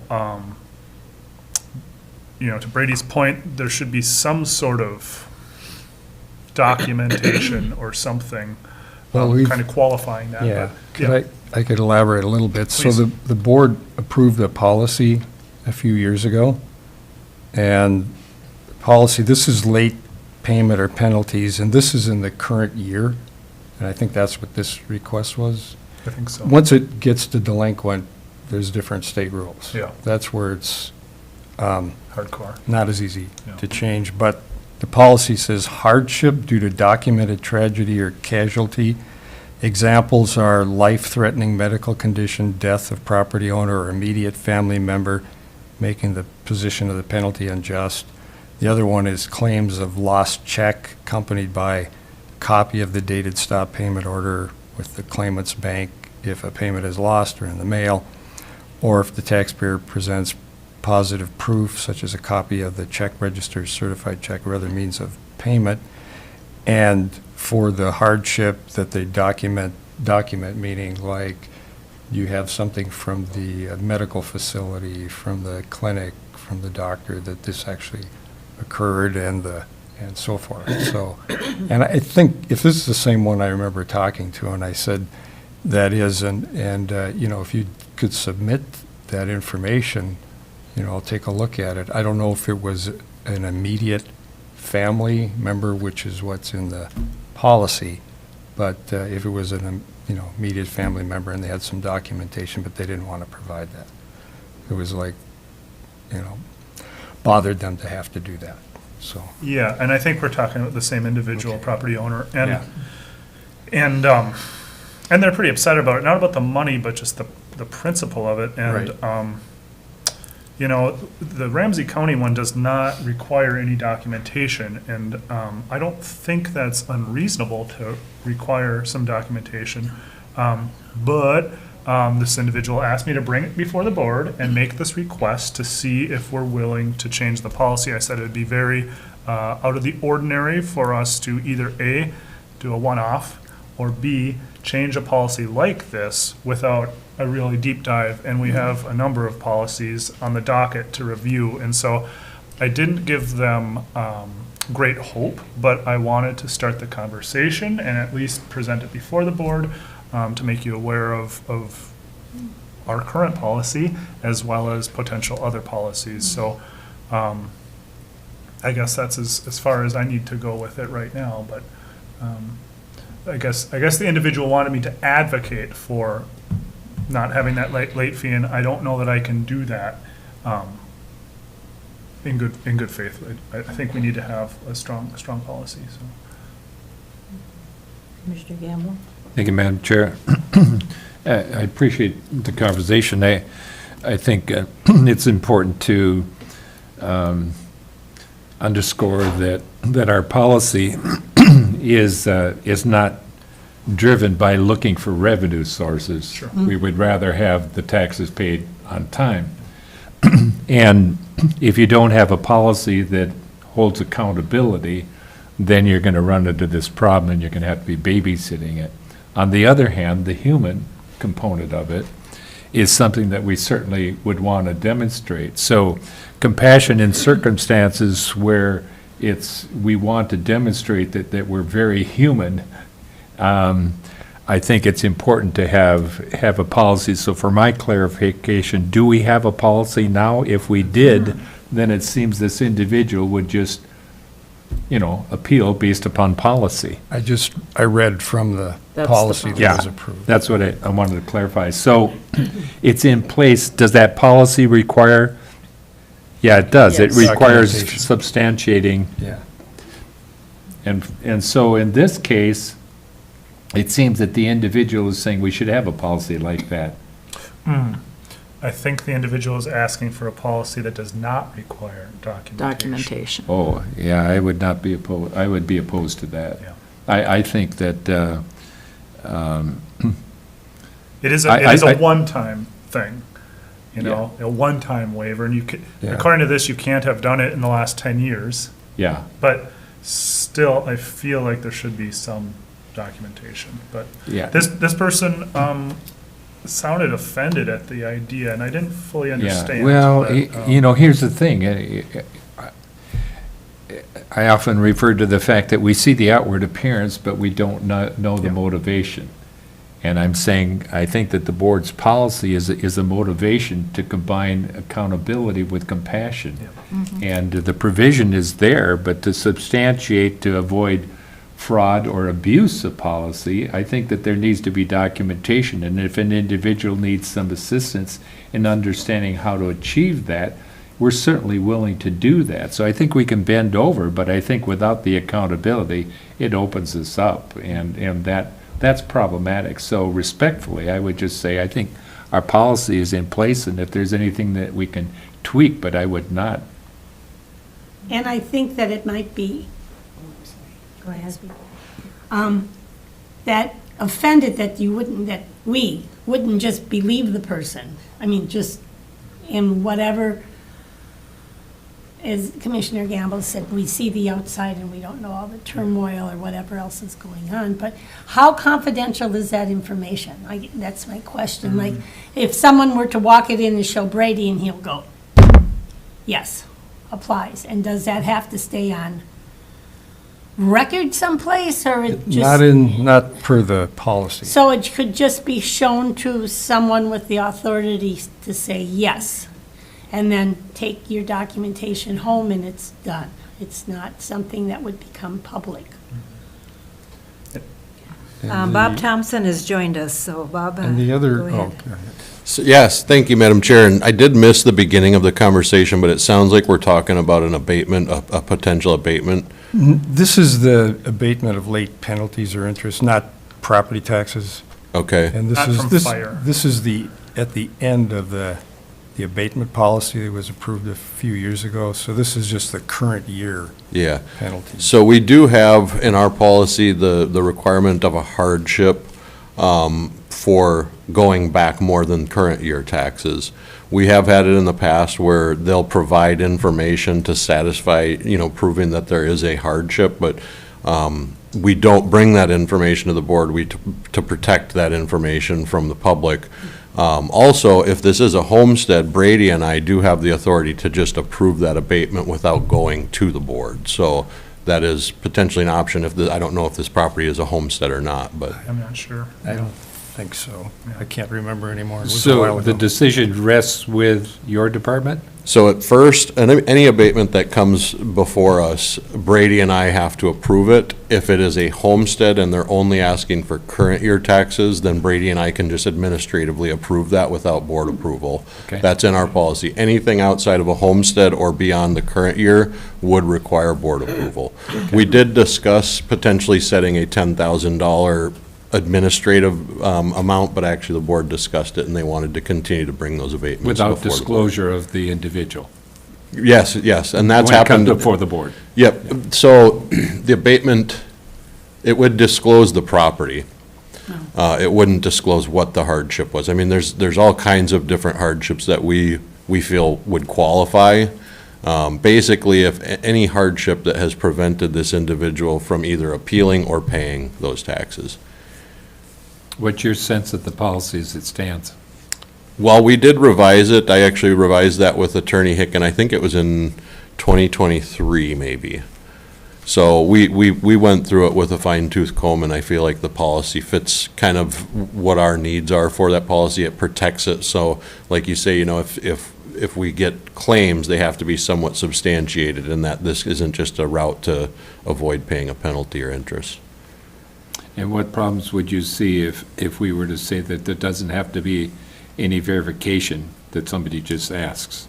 Well, it could potentially open up the door for abuse, and that's why we try to verify it to some extent. And, like I said, there's a lot of varieties of extent. If somebody was in inpatient treatment or something along the lines where they were not able to receive mail, or they were not able to, even caretaking for a loved one, that could potentially qualify. It's something that Brady and I would meet, and if it really became a question of does it meet the hardship, we would probably consult with the county attorney. The other aspect is, depending, if it's, a documented hardship, obviously, but, if they're late for various reasons, the mail, et cetera, you've got 300 to 500 other people who have had the exact same thing. And it's a matter of fairness at some point. If someone, comes forward, but I feel like you've got to go and give that same information and offer to the rest who've had the same issue. Mr. Gamble? Yeah, thank you, Madam Chair. I would just say generically that this is a good conversation on issues that come to have this conversation and involve the people that are, involved in it, in administration. And this is good. We need more of these kinds of conversations to help inform. I would say the policy, not having read the policy, that it might be beneficial not only to address the letter of the law relative to policy, but the heart of the matter, which is the combination of why we've done it this way, which can give a narrative to the human component of it. So you don't want policies to be lengthy, but I think that in writing policy, it should be addressed both from the letter of the law as well as the intent behind it, so that people have an appreciation that we look at it both from mind and heart, so to speak. I think that'd be beneficial. So, like I say, sometimes you're looking for new ways to charge. I mean, do we not feel like that in this society, that everybody's looking for a way to get your money and everything that goes on, and it just gets wearing? And we don't want to be set in that category. We want to be seen in a category of stewardship or responsibility and compliance, but the evidence of our compassion and humanity. And if that's there, then I think we can stand behind that confidently. Yeah, and again, I really appreciate the board's discussion. I appreciate you, Bob, dropping in, and Brady, more perspective there. And yeah, I just wanted to do right for a property owner and bring this forward. I did kind of set it up knowing that, hey, there's probably not going to be, it would be very unusual for us to take action on this right now, and recognizing it's the last meeting of the year and blah, blah, blah. So thank you all. Commissioner Sullivan? I just recommend that we take a look at this in the normal evolution of our policies, and I think all the conversation today was really valuable and kind of helps to frame the policy that we currently do have. Definitely agree. Anything else while Bob is here? And Madam Chair, I would just also like to add that, I'm certain that Brady and Bob would be willing to have a conversation with this individual as well. I wasn't certain if that has happened at this point. So if there's interest in that, we could certainly facilitate a discussion. Thank you. They have reached out and then didn't like that and then reached out to me. Okay, thank you for your input. Thanks, Bob. Thank you.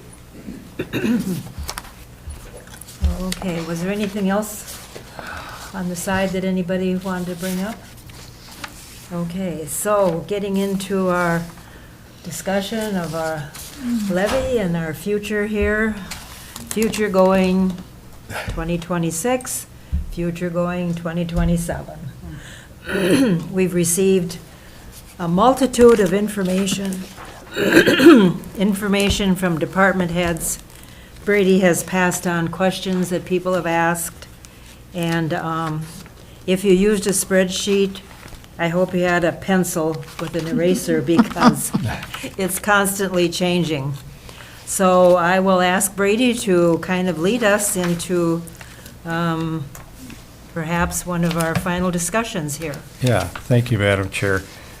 And I just threw this together, so it's not online. It's just you've seen almost all of this information, but I just thought I would summarize a little bit. Good enough?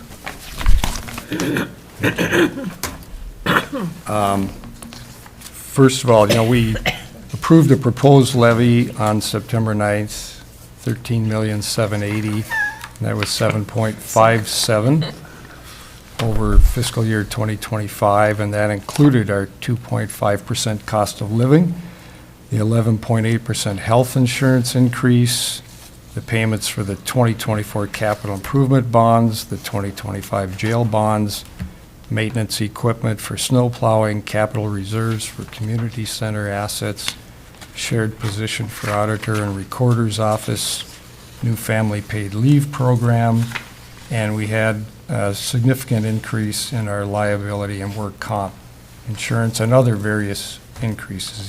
These are the larger ones.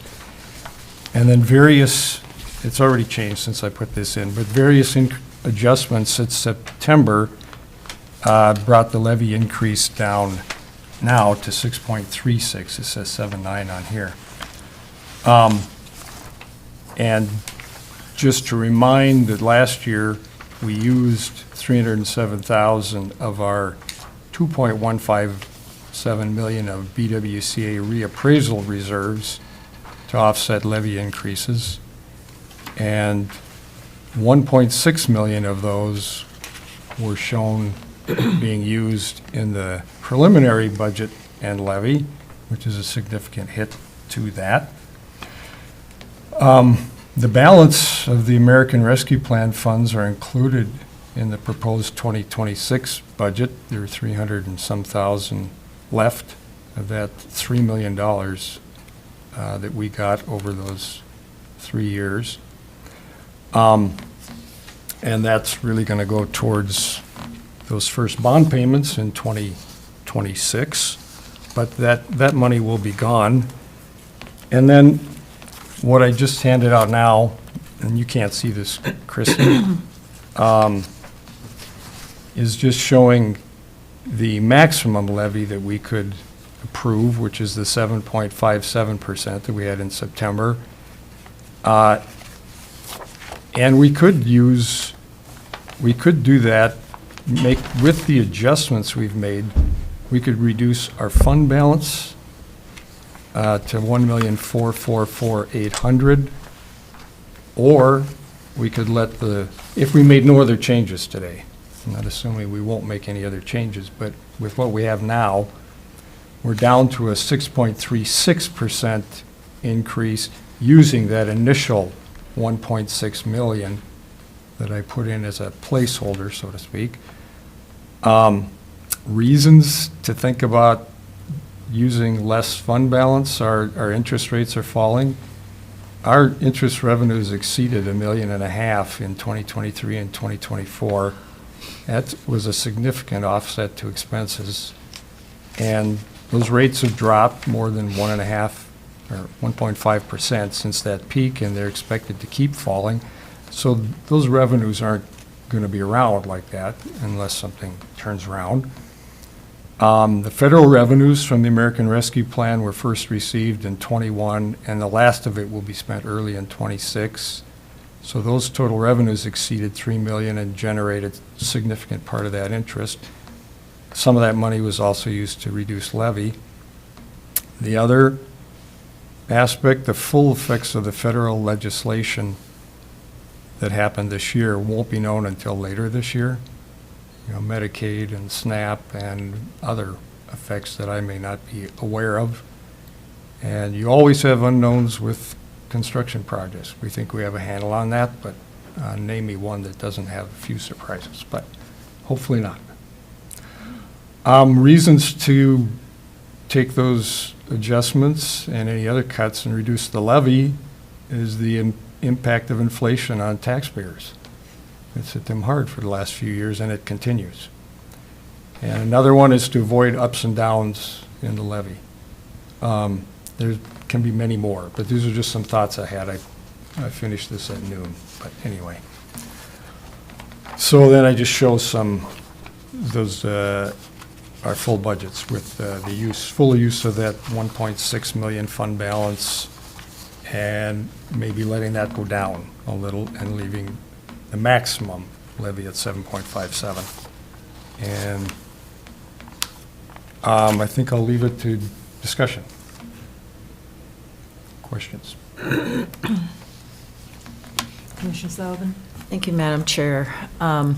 We have a really difficult decision not only today, but in 2027.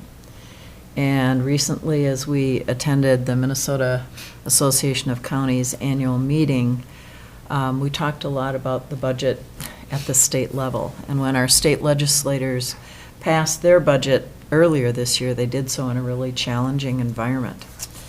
And since then, more information has come out from the federal government. I went to a session where, you can see this at a distance, but it shows like transportation funding from the feds and how that's impacting northeastern Minnesota, our region. And then I went to a session that talked about the Supplemental Nutrition Assistance Program, SNAP, and thinking about that our federal reduction is going to go from 50% down to 25%, which means states and counties are going to be liable for 75% of the costs of that program. And then Medicaid down the line is going to have impacts. We don't know exactly what those are. Those are the unknowns that Auditor Treasurer Powers talks about. But as I'm thinking about this year's budget, I'm thinking also a lot about 2027 and trying to look at that bigger picture as we make our decision today. And so I just want the public to know in particular that we are aware that it's about today, but it's also about what's coming around the corner. And we're keeping that in mind as we make our decisions today. Commissioner Mills? Yeah, speaking of around the corner, if we didn't use any of our fund balance and we had our current budget, it would add an additional 10% or more than 10%. And so we'd be talking about a 17% levy or a 16% levy. Well, I guess just 16, right? Well, regardless, much higher. And so we're not going to have this fund balance to do that for years and years and years. We have about 2 years left, maybe 3. And so, in past years with our past levies, we kept it lower, knowing that we're going to have to make this transition away from using fund balance. And so the sooner we can do that, I feel the better. But we don't have to do it. We can use more fund balance. It's just I would much prefer using less fund balance and incorporating these costs into the levy, as I think it's a more accurate representation. That being said, I'm also, fully intending to bring some kind of relief to taxpayers, especially those that we hear about who are getting taxed out of their homes.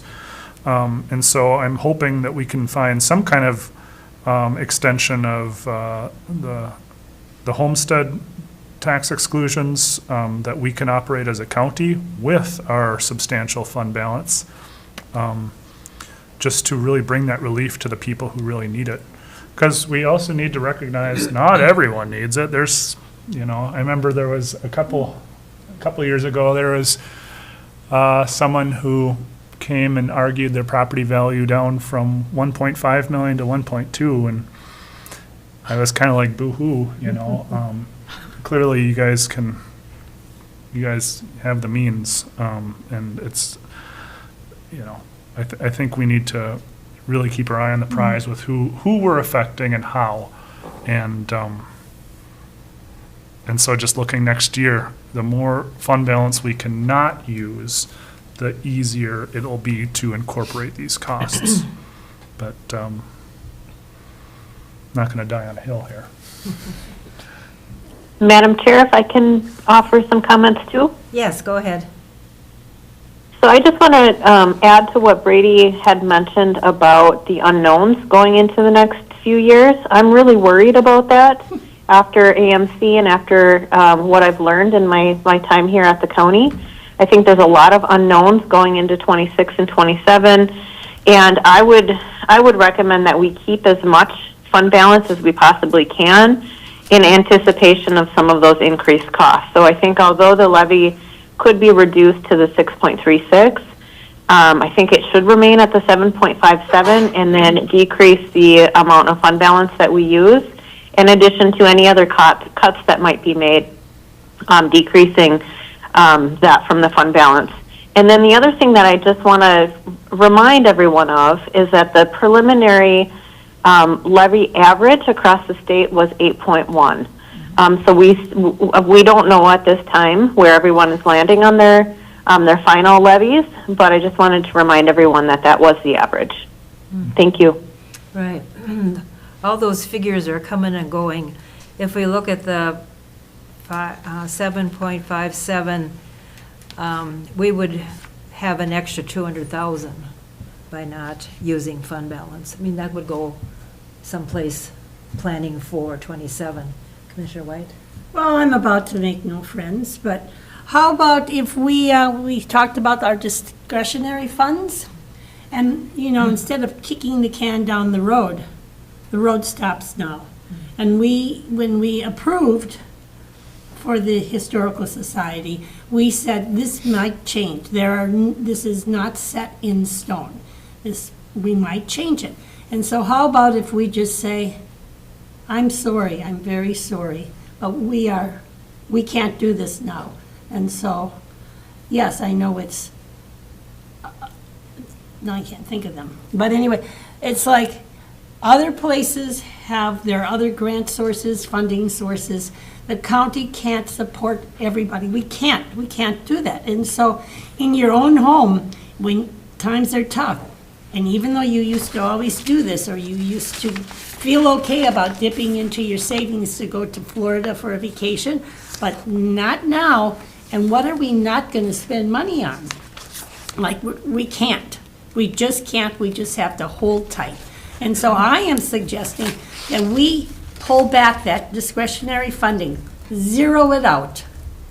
And my apologies, but life is hard. And our taxpayers, we are responsible to our taxpayers who cannot foot the bill for everything that we want. And I have found, in thinking about all these different programs, I realize that my guiding, what I care the most about are the people in this county.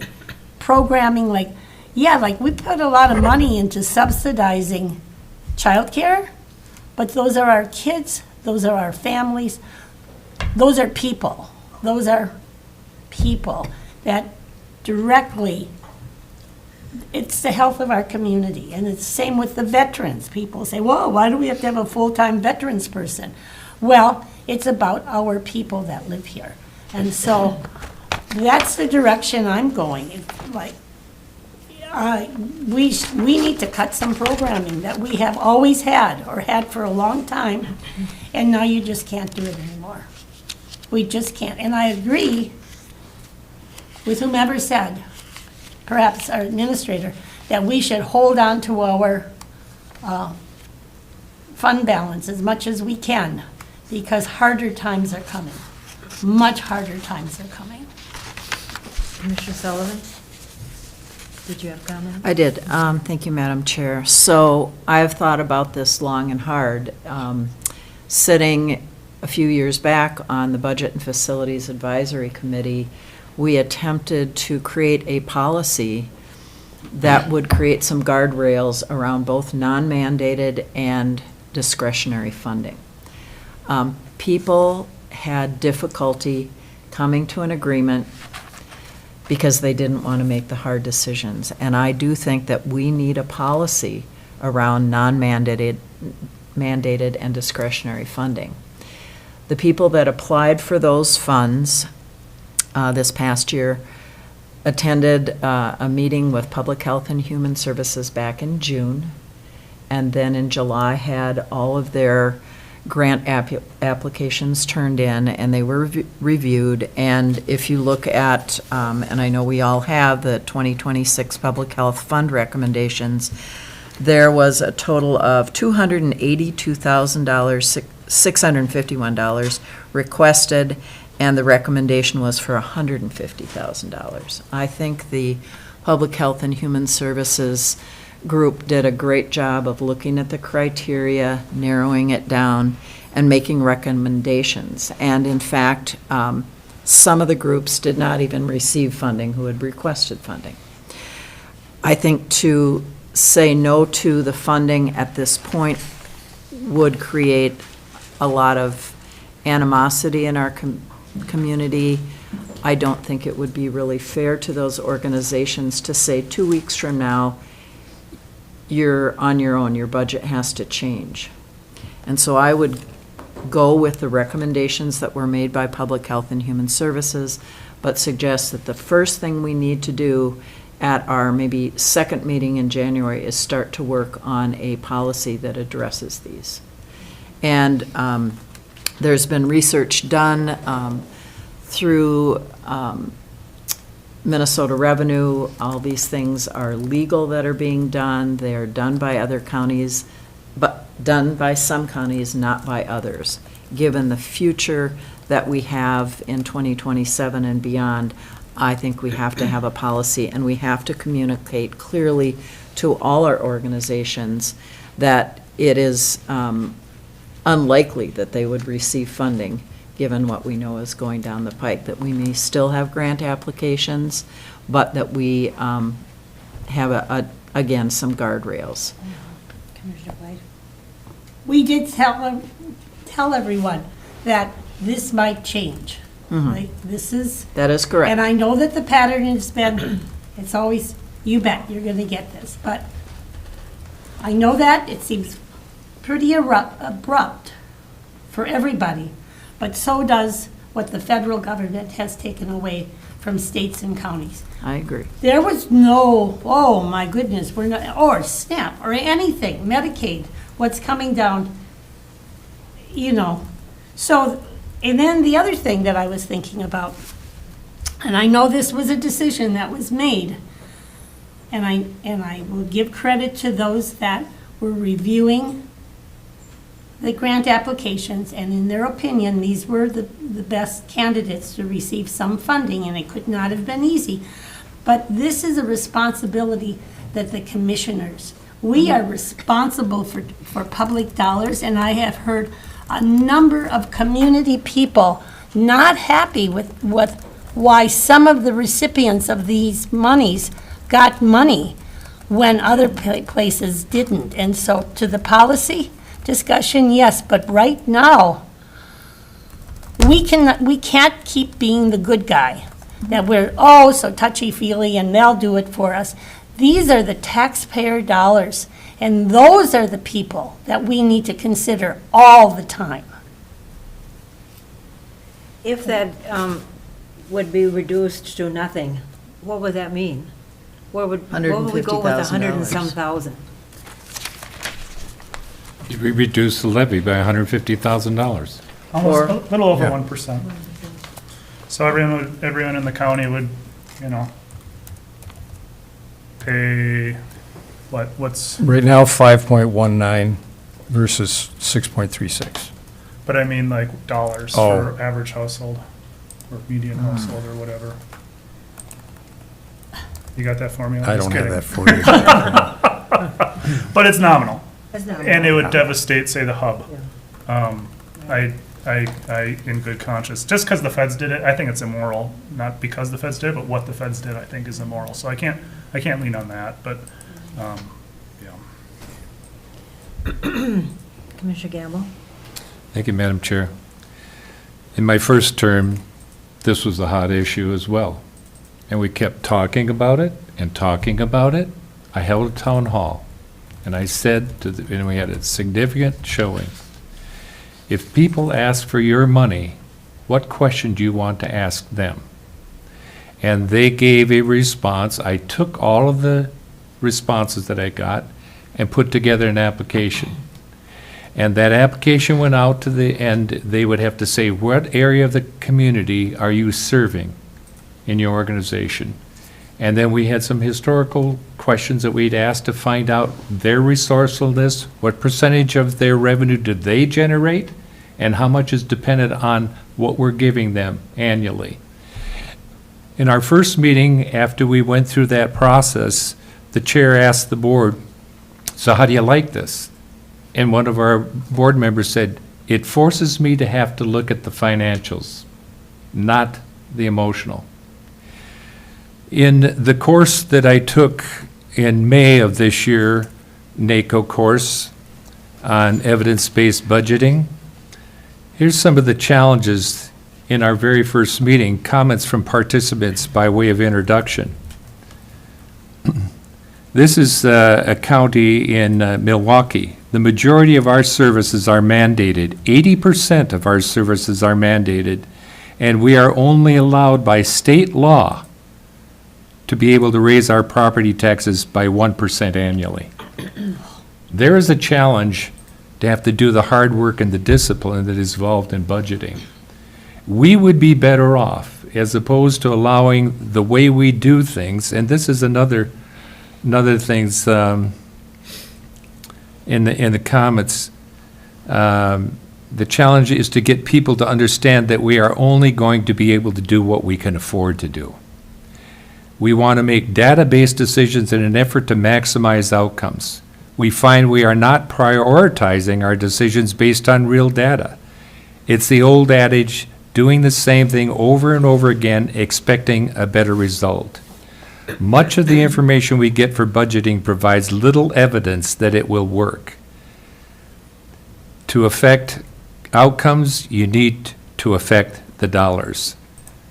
Priority should be given to evidence-based results. Evidence-based spending means using evidence and data analysis to decide how to spend money effectively. How do we get all of our departments to use this principle? We hope to support you in the budget process with the principle of wanting to change the way you are doing things. At the recent AMC conference, every workshop or choice that you could make on what to attend, I attended everything relative to budgeting. One of them was budgeting. This is ClearGov. Budgeting is hard. Higher scrutiny than ever before in the past 3 years. Outdated systems make it harder. It's time-consuming. Need to be more transparent. People have a hard time interpreting financial documents. It's a political document, meaning that it says and demonstrates the choices you make, what you value. And we would be served well if we did zero-based budgeting, meaning we take a look, and we've talked about this in some respects where we say we need to look at the total of governance in our county. We need to find out what is mandated, and then from there, based upon our values, identified values, which is informed through public input as well as departments and representative commissioners, we need to inform the process so that we use the evidence and the tangible things to be able to determine our budget. So if we did zero-based budget, we would build from the ground up. Look at what we have, look what we want to do, and then find out if we can do it. And if we did that, there would be discipline. What we do right now is we look at our budget the past year, and we do some tweaking or whatever, and I don't mean to be disrespectful or discount the hard work that departments put in, but I'm just saying that our process leads to where we are today. And the point that Brady brought the outline to us on budget process to today, the only primary discussion, and you can correct me on this if I'm wrong, but given my 5 years of participating in budget process, we are constantly discussing how to solve our budget issues with the reserve fund. And when we said, what would departments suggest if we were to roll up our sleeves and look at where we maybe could save some money? It was referred to as an exercise without an outcome to be used to inform decisions to make hard decisions. We have to make hard decisions, and we're not willing to do it. The question that was posed in our first exercise coming out of the NACO budgeting class was, you need to answer next week's class, what are the sticky points in your budget process? My response, allowing assumptions and emotions to drive the process. We need the discipline that brings to this process an evaluation. We should be having departments come in our COW meetings so that every department comes in and we have the discussion, just like we had on an issue that is relative to whether we fine somebody because they paid late. I mean, there's discussions that we have that are great, open discussions. And we need to have those discussions so that we wrestle and understand and empathize with our departments on the real issues that they're tasked with, but the limitations of our finances. And the question is, how does your county make decisions about what to fund and what to cut? When a decision is taken in the budget process, is it clear why? And what does your budget process do well? What about your budget process is frustrating?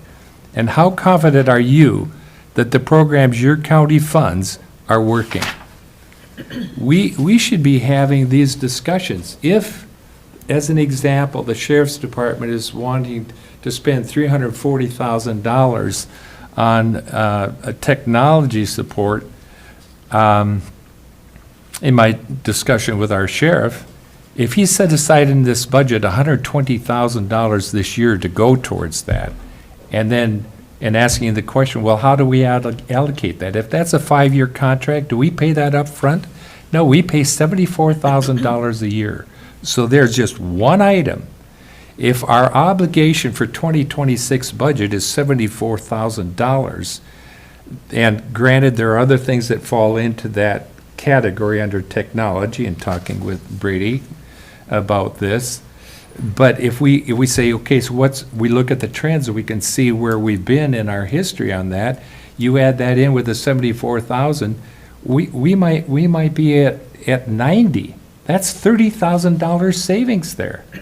If we talk and we say, well, we don't need to have this person fill this position, and that's going to save us and this person here, and we manage that in our employees, in our hiring and retiring, and it saves us $60,000.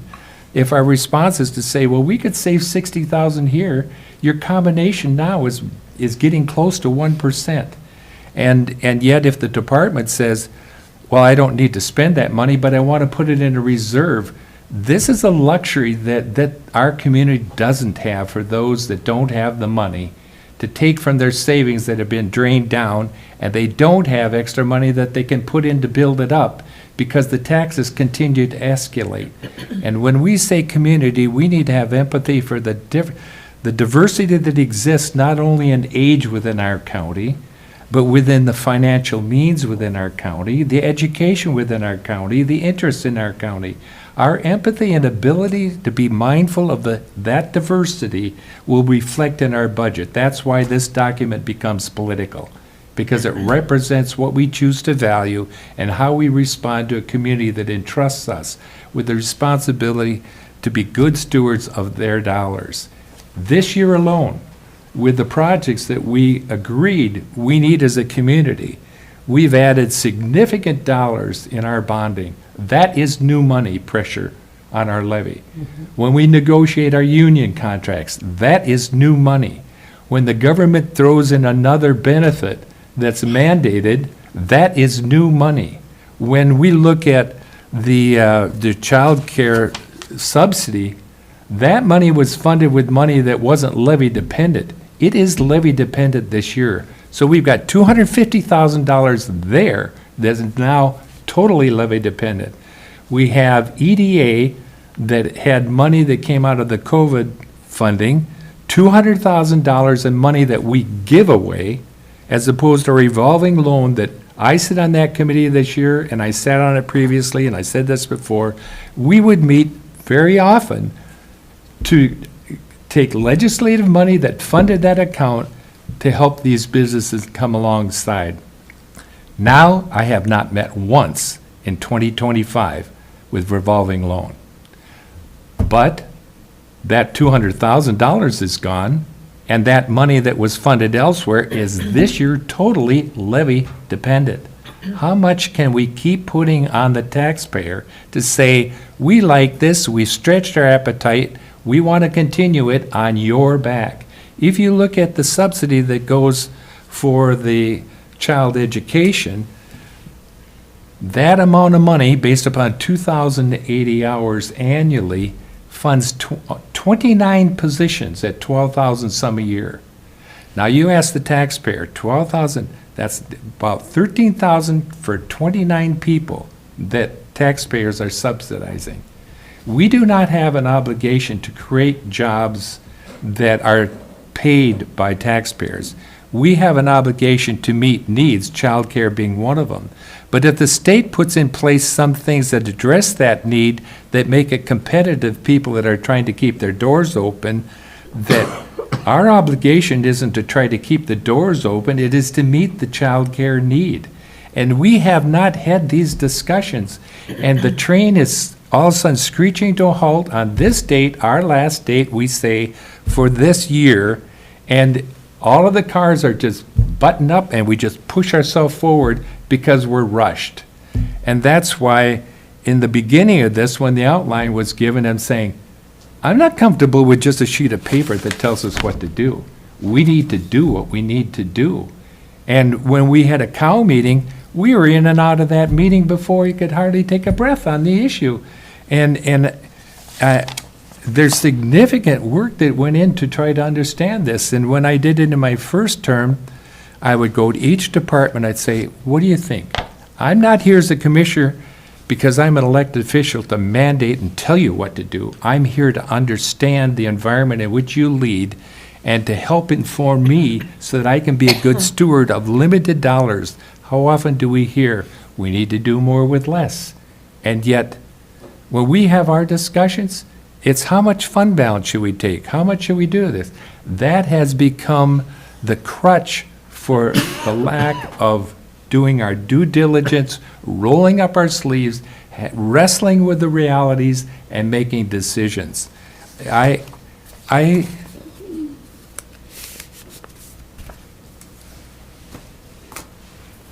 Thank you, Commissioner. Madam Chair. You know, we're in a process, and the process is a lot needs to be looked at. But what we have on the table right now is discretionary. Do we go with it, or do we not? That's the discussion. My recommendation is we Yes. hold a meeting. Thank you, Madam Chair. I largely like to stay out of business discussions, but when I see the potential for it to affect mandated services, I feel like I need to at least address that risk. And I heard Administrator Treble speaking to the significant number of unknowns in 2026 and 2027. Today alone, we had the Recorder's Office talking about a change in the laws, and the amount of work that they're going to be required to do in the next year. Certainly the $75 fee is not going to cover that. In my office alone, you can really never anticipate litigation, prosecution costs that may be significant in the upcoming year. So there may be expenses that arise that are unanticipated as well, that need to be carefully considered. I agree with that, and I certainly understand that in our departments, this is why we entrust those responsibilities to good people, capable people, that use their not only their competencies, but their values to work through these hard things. And I don't think, I mean, the public, and certainly as commissioners representing the public, I don't think our expectations should be unrealistic, understanding what we don't know. But I think wisdom says that what we don't know, we need to plan for. This is why the discussion relative to making sure that our fund balance is there. If we look at the fund balance, what drives the policy on fund balance is that we need to have in place something, if something really hit the fan, that we could continue. But over and above that, if we have a significant fund balance, then we can use some of that to alleviate some of the burden of the levy on our taxpayers. When we look at some of these non-mandated, and we have organizations that have significant investments and money in their fund balance, and yet they're asking the taxpayer to put money up, that's not right. And the community has a right to say that you've been setting money aside and you've got significant fund balance here. If we can come back with a narrative that is well positioned and understood, that says this is why we think we need to set a little bit more aside because of the unknowns that we can't predict. And when the landscape changes, we need to be mindful of that. That's our responsibility. And certainly, in respect to our department heads, we want to know that. A board of directors said, we like what you're doing, what can we do for you? My response was, understand the environment in which you've asked me to lead. And that's what we are asked to do. We as commissioners don't come in here with an agenda to make it difficult for our departments. We come in here to partnership and being good stewards of what we've been entrusted with. And I would just like to see more due diligence in this process, because year after year, it ends up being more, we get a new pocket of money and we create new things, and that money goes away and we've stretched our appetite and we want to continue with those new things when the taxpayer says, wait a minute, now you're putting this on my back. How about asking me? If you read a letter that comes from Child Care Services that says, unless I get subsidy, I will not have a living wage to exist in this county. You want to know how many letters we get from taxpayers that say, unless you guys let us up for air, we're going to have to move out of this county. So. Yes. Just want to point out, 70% of our taxes are from people who don't live here. So when we're cutting taxes, that's who benefits. The services that we provide are almost all for our citizens. And so I want to make sure we're finding that balance. And I agree with a lot. I also disagree with a lot and find a lot of it offensive, because I think we do have good conversations, and, you know, it takes a little while to get caught up from what you weren't part of since 12 years ago or whatever. I can appreciate that, but this process this year. Well, the tone and the conversation that I'm hearing are nearly identical to your first term.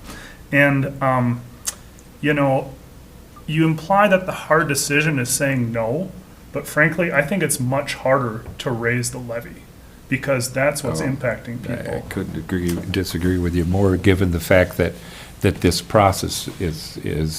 So you think it's easy to raise the levy and hard to? No, I'm just saying that process, you can say outcomes in process, and some people are all process-oriented without a focus on outcomes. Some people just want an outcome and ignore process, and I'm saying our process is faulty. That's what I'm saying. I'd argue the outcome is also faulty. We live in a faulty world, and we're trying to improve it. And we are improving processes. We've gone through 3 administrators since I've been here, and all this change in COVID. We're just getting our feet under us. We're building something stronger. I'm very proud of the work that's being done, and I fully support it. And given the discussion with department heads, I think that there's certainly significant savings that we can find to reduce this without letting the reserve fund be the tool that we use to do budgeting. No, yeah, I agree. Yeah, we're not. That's what I'm saying. I'm trying to get away from that reserve fund usage. I think this discussion probably is going a little, understanding Commissioner Gamble's point. We need to move forward. So the question has been, discretionary, do we accept it or not? Then we can move forward. Are we going to accept the discretionary? Commissioner Sullivan. So I personally am in favor of the reductions that Public Health and Human Services put on their discretionary grants. Again, they went from $282,000 down to $150,000. Some organizations did not receive any funding. I'd also like to remind people that we have gone through a process in recent years. I can only speak to the last 5. But then in that discretionary funding, we eliminated the North Shore Music Association, the Art Colony, the Grand Marais Playhouse, the Gunflint Hills Golf. So a number of groups have come off that because we have established criteria. And if we want to think about that criteria, the only things that are considered for a public health fund are any requests that align with the goals of our Cook County Community Health Assessment. And that would include affordable housing, mental health resources, affordable quality childcare, transportation options, affordable healthy foods, and physical health services. So those align with our goals. Well articulated. Madam Chair, I would want to include them because those are real community needs. And we're trying to make our community healthier. Also why I want to try to get some kind of relief in there because I assume my taxes are probably at least 5 times higher than everyone else's, and I feel that pain. I think this was a year, like Commissioner Mills said, we've been in transition with the administrator situation. We've done well with discovering what departments have what. Brady has updated us with their decisions along the way. We have been in touch with the different organizations, and I think that one of the things that I appreciate with Administrator Trouble is that we need strategic planning. And we have done that in the past because we knew right now our buildings need help. And one of the biggest helps is we're going to have the building addition onto the law enforcement. A building that has been there for 30 years really cannot move forward with what they need to have for a facility. So strategic planning, Commissioner Gamble's assessment of where we have been and where we need to go isn't put off till Kingdom Come. It's going to be evaluated next year, and Administrator Trouble is going to help us with that. Commissioner White. I'm really looking forward to our new administrator helping us through all of this. Having this being the second year for me, for this budget, last year, it just felt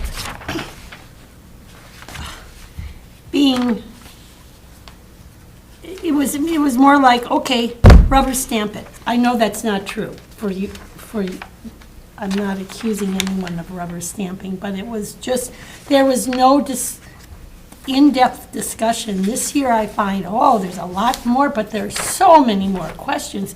Going back to what I've asked, what are the values of each of the commissioners here? How are we guided individually for making decisions? Like, do we feel like having fancy vehicles is the #1 priority, so we all look good? This is not true, so I'm just making something up. Or do we really care about feeding people, making certain that those in this community who are struggling for whatever reason, that we help them through to get to better times, or at least not be dead from starvation or whatever it is. Our people, we need to focus on the people that live in this community, and every program that we have Public Health and Human Services, we have, and yes, I know when I said the discretionary, and that's the hub, we didn't promise anything, and I know, and I really like all of the efforts of the hub, but there are people in this community that have always stepped forward, and my God, we need more people to step forward. They can't just say, well, the county, and I agree with you, we should hold on to our fund balance, and this is going to be really painful. And another position that I think we should look at, and this is probably not the time today, but we have the agriculture specialists, and that we have 1 3/4 people, and kind of dread seeing Robbie Thursday morning at the highway department. But that's almost $200,000 for 2 individuals, and that's on the levy. That's my understanding. And so that's it. Commissioner Starley said, well, it's only 100,000. Well, every dime, every $10,000 of less expense goes toward, without sacrificing the quality of life here, is important. And it counts, but I don't believe we should we'll discuss this next year. It's real easy to keep talking about it next year. This is the year. This is like, let's start. And I think we've done a better job than my last year. This is all I can speak to. I know how it's done differently, and like if you're in a school district, I know that. But this is the county. We have wonderful department heads that we count on, and I don't question that our department heads are the experts in their departments. But as a whole organization, we all together need to worry about this. And we didn't start this mess. It started, this is all of a sudden, funding is like chopped off. We can thank the federal level for that, but we have to deal with it. And I believe we have the intelligence and the compassion and the determination to do a good job for everybody in this county. And it's going to hurt. No one's going to be happy about it, but that's what compromise is about. No one is happy. We all give and take, and that's just how it is. And I don't like it either, so. If we keep the levy at 7.57, that would still include what has already been appropriated from public health, and we'd use a little Yes. bit of the fund balance. Could You you agree, state Brady, that would be? Yeah, it's in the budget and levy right now. Yeah. The use of fund balance would be $1,444,800. So that's still a very significant Amount of money. amount of money, especially in relation to our fund balance, but that's as high as, or that's as low as, that's as high as our levy can bring us with the budget that's been presented. Unless we cut more. Yeah. Unless we cut. Madam Chair, can I make a few comments about what's been provided so far? Yes, please. So I want to touch on the strategic plan and guiding principles in the budget process moving forward, which I know is separate than what we're dealing with today, but I think it's an important topic for us to discuss in the future. The guiding principles can be and should be updated when we do the strategic plan. And I think the strategic plan, once that's updated, that's certainly connected to the future budget, because you're prioritizing what you believe needs to happen for the county. I think we can also, over the next year, look at the non-mandated levies and the discretionary funding. And like Commissioner Sullivan said, we can work on the discretionary funding policy. We do have the budget and facilities community that can play a more active role as we move forward with bringing forward recommendations to the board on how we want to proceed in the future as well. So I just want to touch on some of the things that Commissioner Gamble had mentioned, and Commissioner Sullivan and Commissioner White about the future. I think for this year, it's harder to make cuts to some of the requests without having specific criteria in place. I certainly know this is a commissioner decision regarding how we want to proceed, but I would prefer having some time to put those checklists and criteria in place to make sure that we're evaluating all of the funding requests against the guiding principles, against the strategic plan, and making a more strategic decision about how how we leverage that as we move forward. Thank you for those comments. Well, we've had a good discussion, and I am going to make a motion that we set our levy at 7.57. Support. Further discussion?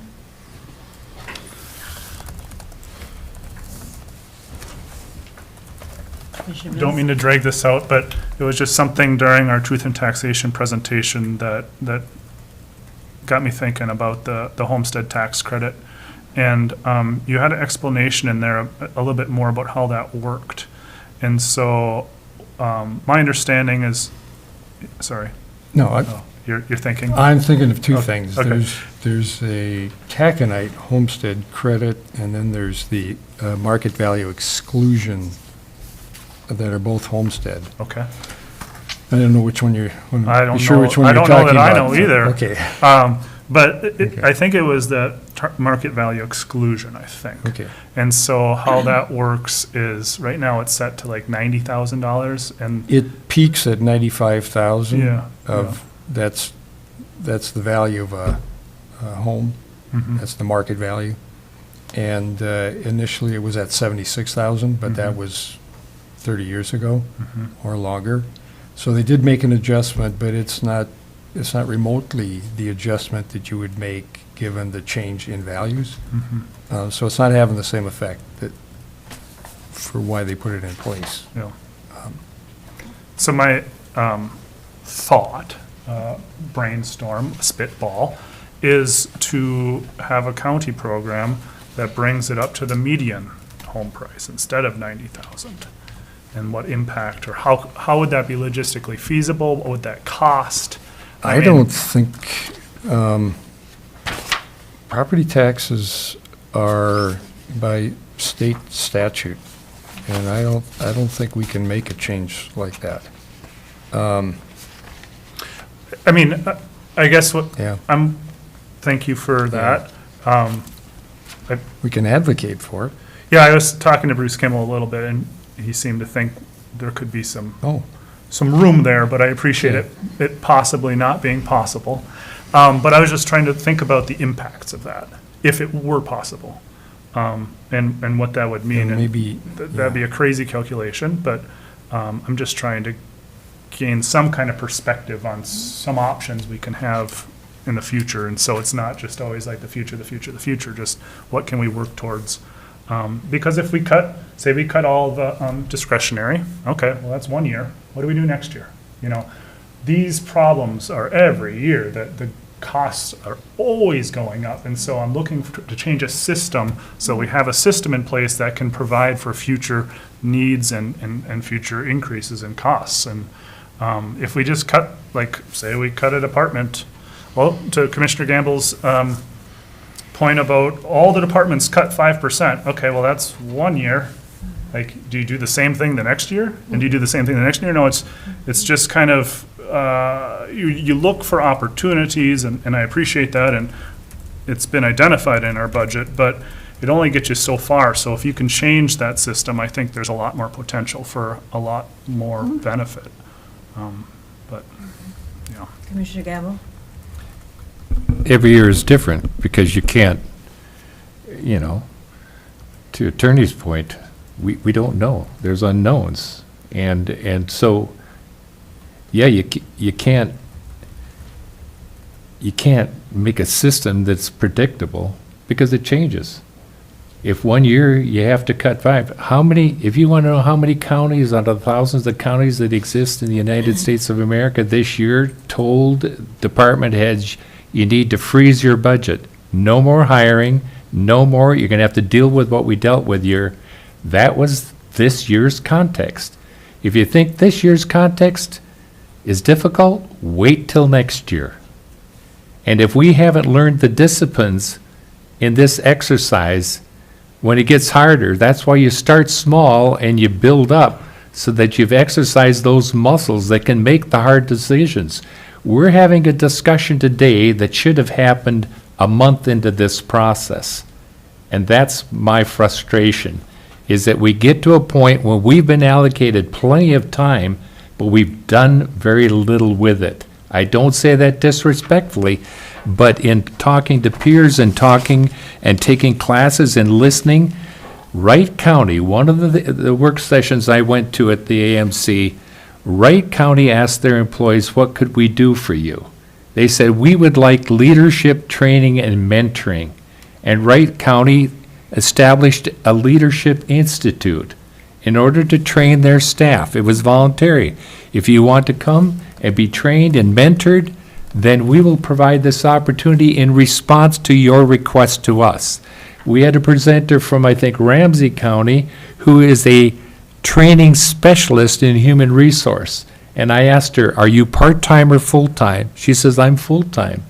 And I said, so is it mandatory that all of these particular areas, which talks about emotional intelligence and on and on and on, that people have to participate? No, it's entirely voluntary.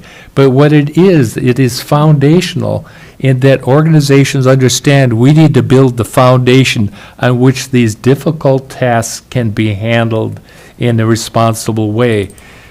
Wright County, with their leadership training, you'd say, well, Wright County, they're a bigger county. They got more resources than we have. You want to know in their 2 to 3 years that they've had this program implemented, how much money they've spent? $176. What does that say? That says resourcefulness. We find ways of doing things that don't require taxpayer money. And that's why when evaluating the non-mandated, I appreciate seeing an organization that does its resourcefulness and works hard at contributing to what they believe in. It's like, as commissioners, when the state or federal government comes to us and says, here's another mandated program, and guess what? We're not going to give you any money, but we believe in it. When organizations believe in what they're doing and they generate through their resourcefulness revenues to do it, then the community's more likely to want to come alongside. We will partnership with that value. But when we have organizations that are dependent on our money, and if they don't get it, they have to shutter their doors, we can't do this. Counties that have said no to non-funded, organizations that are not required, have said that as a matter of policy, because they realize that they go along and other services in other areas demand more and more of our resource of time and money. We cannot afford to do it. And so, yes, policies can get implemented because it's an evaluation that is honest, and it can be very difficult and challenging, but it is done as a discipline. So it's going to change every year, and our decisions need to be made in the context of the changing world around us.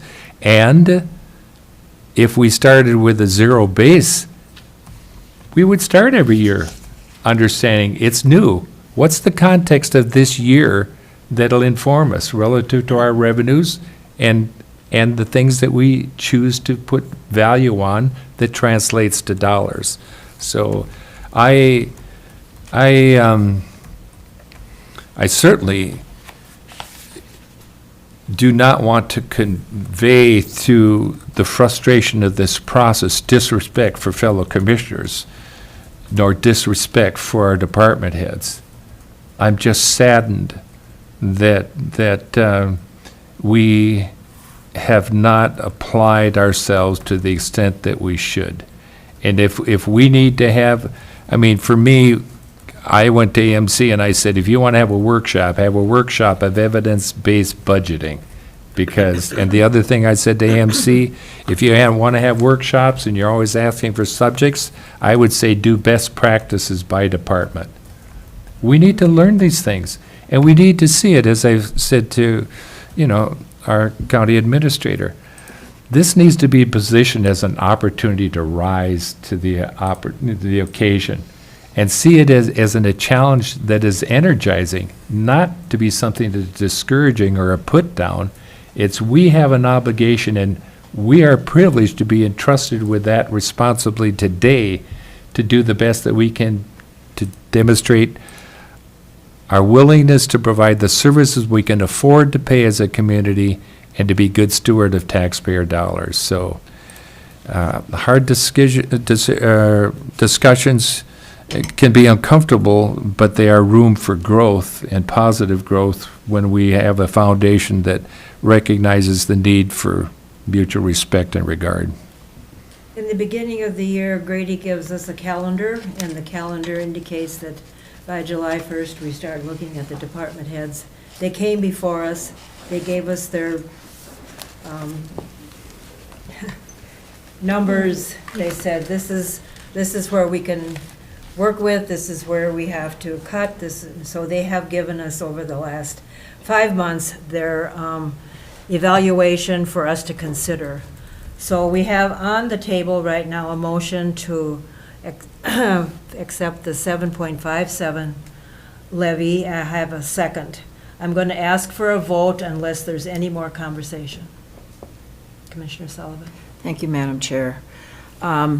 As we take this vote, I just want to let my fellow commissioners know, and the public, that I believe we do need to establish policies that include spending guardrails, that we need to demonstrate a priority on our budget related to mandated services and the functions of government. And when we think about the functions of government, it's local administration, health and human services, social services, property assessment and taxation, public safety, land use planning and zoning, elections, infrastructure maintenance, and judicial functions. And so I would like to throw out those categories to make sure as we move forward, regardless of what happens with this vote, that we are thinking about establishing policies that focus on those mandated services and the functions of government. Commissioner White? Good idea, and we'll start in January on the policies. And we will meet, and we should meet, or we should have it planned somewhere, inserted.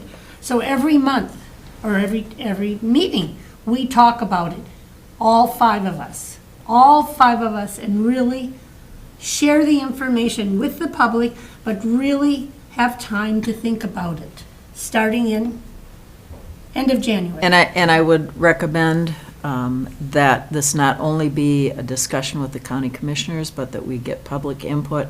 I think that Budget and Facilities Advisory Commission, we have a representative, a citizen from each of the 5 districts should also be heavily involved with this. And Madam Chair, if I can respond? Yes, please. I agree with that approach with one caveat. I think that in order to truly leverage the Budget and Facilities Advisory Committee, we might need to bring something to the board either quarterly or bi-monthly so that that committee has the opportunity to do some of the work that needs to be brought forward to the board. So I think I can work on a schedule of what this could potentially look like and bring that to a board meeting in January so that we can discuss what the plan will be. Thank you on that. That was very thought for sure. Yes. Okay, one last time. Any more discussion? I'm going to call. Just a question. Okay. So I take it that there's not a big appetite for a special meeting to do this again? I mean, to have further discussion no. Okay. Well, I mean, we've had a special meeting for this. Like, yeah, and it's not clear what we got from that. You know, I think we need more structure and a system if we're gonna really tackle things in those policy guardrails. Otherwise, we're just gonna talk again for an hour or 2 or whatever, you know?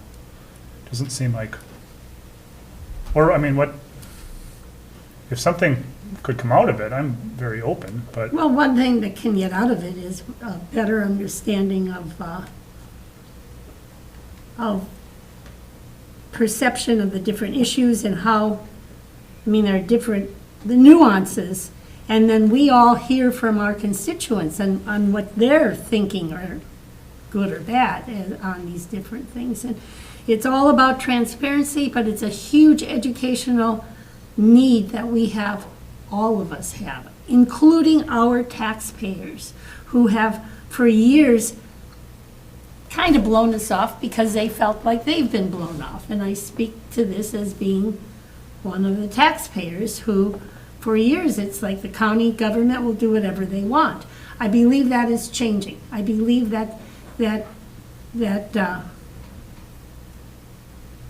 taxpayers are not afraid or have more of an expectation to be responded to when they, of course, I blew it with the West End, my apologies again, but that their issues will be listened to and addressed by the county board. And in just my short stay here, I see that there are things changing. I do see that we're working in that direction. My grocery store forays are almost now 50% county and 50% food purchase. We're getting it down. I don't spend more time on county discussions in the aisles than just buying my food because people are listening otherwise, and they also, I believe, from the ones that I talk to, appreciate the fact that this board is trying to be more responsive than their perception, which I will call them on it. A lot of taxpayers aren't really paying attention until something goes awry, just like everything like we as humans do in our lives. It's all good till it's not. So I think conversation is a good thing. So I believe what you're suggesting is what Administrator Trouble yes, is saying. absolutely. The public input will be available when we start this process Yes, in I sure January. hope so, yes. Okay, you agree? I agree with, Okay. yes, Okay. yes. Administrator Trouble, yes. Thank you. Commissioner Gamble? Thank you, Madam Chair. And I appreciate the conversation. What I would say, education goes two ways. So oftentimes we think the public would understand if they were just educated. But I think that the public would say the commissioners would understand if they were just educated. And that's why that public informed decision that everybody needs to be part of that process. And the more that we build that integrity into the process, the more that we will have a community. And the other thing I would say, and I've often said this, just knowing relationships, that it is piece by piece that a puzzle is put together and you get a picture then of what that relationship is by the little things. It is the little things that define the whole. And in our relationships, in working with department heads and in working together as fellow commissioners, that our relationship, the little by little, we want to build a foundation that is solid. It is not predicated on a need for compliance, nor is it predicated on a need for everybody agreeing and seeing things the same. That's why the diversity builds strength. But hopefully it is predicated on a mutual trust and respect so that we never question where we're coming from, so that the things that dissettle and are uncomfortable, that they don't destroy the relationship. The relationship needs to be on a foundation of the right things, mutual trust and respect, so that we work well together. And it is the difficult things that help challenge us and refine that relationship so that it is stronger. So I would just like to have these discussions, more honest discussions, earlier in the process. And if you say where we are in the process, I have page after page after page of analysis of what we learned from our departments and things. We have never discussed it. And that to me is why I say our process is flawed. And we're going to end up with this frustration every year and wrestling and then falling back on our reserves to settle it for us. I thought we went through it. I thought we went through that. No, we didn't. We didn't. Because I met with Kristen on it, and Kristen said, well, this is good. Where were you going to use it? I says, I'm going to use it in the cow meeting, but it got all shut down and we didn't have any discussion. So it's not fault finding. I'm just saying that these are things that, when it was done in my first term and we would meet, the board got wore out looking at nickels and dimes, and it was just like, we should just focus on the big picture, not the nickels and dimes, but the nickels and dimes add up and then end up influencing where we're at. So that's, Well, I remember distinctly talking about the exercise and what the, what you called recommendations from. yeah, but these are all the recommendations, and we didn't even get to the recommendations because it was said that that was an exercise, but it wasn't to be applied. And so if I talk to department head, like let's say we did have a discussion relative to the money set aside for the boundary waters, if we were going to do our own study collectively between the counties, and whether that's something that's feasible or not. And so unless we have the discussion and mine out the realities of that, we might not have to put $28,000 in there when it might be a legislative fix. And when our major county that tends to drive this is St. Louis County, and they aren't impacted like Lake and Cook are. So, and I had a discussion with, Bob yesterday, just saying, we need to be proactive from the standpoint of 2028 as the next assessment, and we want to be sure that there's integrity in that. And when we met with the DNR at AMC, I just said, to them that governance is at the foundation. It's operating in good faith with common sense. And it's not common sense when you think that the value of the property and best use is timber when we got lakeshore. So this is, I'm saying, these discussions, mine out the realities, but it isn't an elected official telling a department what to do. It's asking a department, help me to find ways in which we might be able to save some money that doesn't make it difficult in your position. And that's why I'm saying I haven't seen the evidence of a lot of that discussion where we can figure that out. So when it came to the comment about the EDA and the $200,000 that's now entirely levy dependent, the response is, well, we're looking at merging those. There is no further discussion in that regard. So we got to find out if there are solutions in ways that aren't levy dependent. Let's find that out. But we need to have those discussions, and that's my point about it would be good, and we can talk about this, moving into next year, and certainly our new county administrator, I think, who is fully equipped to be able to do this, and this is why I say she's foundational. And we've seen that evidence in her position since she's been here, that the integrity of the process and the spirit in which it's being delivered builds confidence. And I think it builds confidence to the community, and I think it'll build solidarity in our respect and how we operate as commissioners as well. So I look forward to that. I think we all do, for sure. So I'm going to call for the third time vote on setting the levy at 7.57. I'll call the vote now. All in favor? Aye. Aye. Opposed? Passes 4-1. Thank you all for the discussion. And to Administrator Treble, working with her in the new year and setting some precedents involving the public and working together for the betterment of our community and our county. Thank you all. So Administrator Treble, do you have any updates? I do, Madam Chair, thank you. Go ahead, Commissioner Mills. There's still just item 11B before we get to your updates. Oh, correct, thank you. Okay, so item 11B, and Jean, our county attorney, please jump in here at any time as well, since you did draft this resolution for us.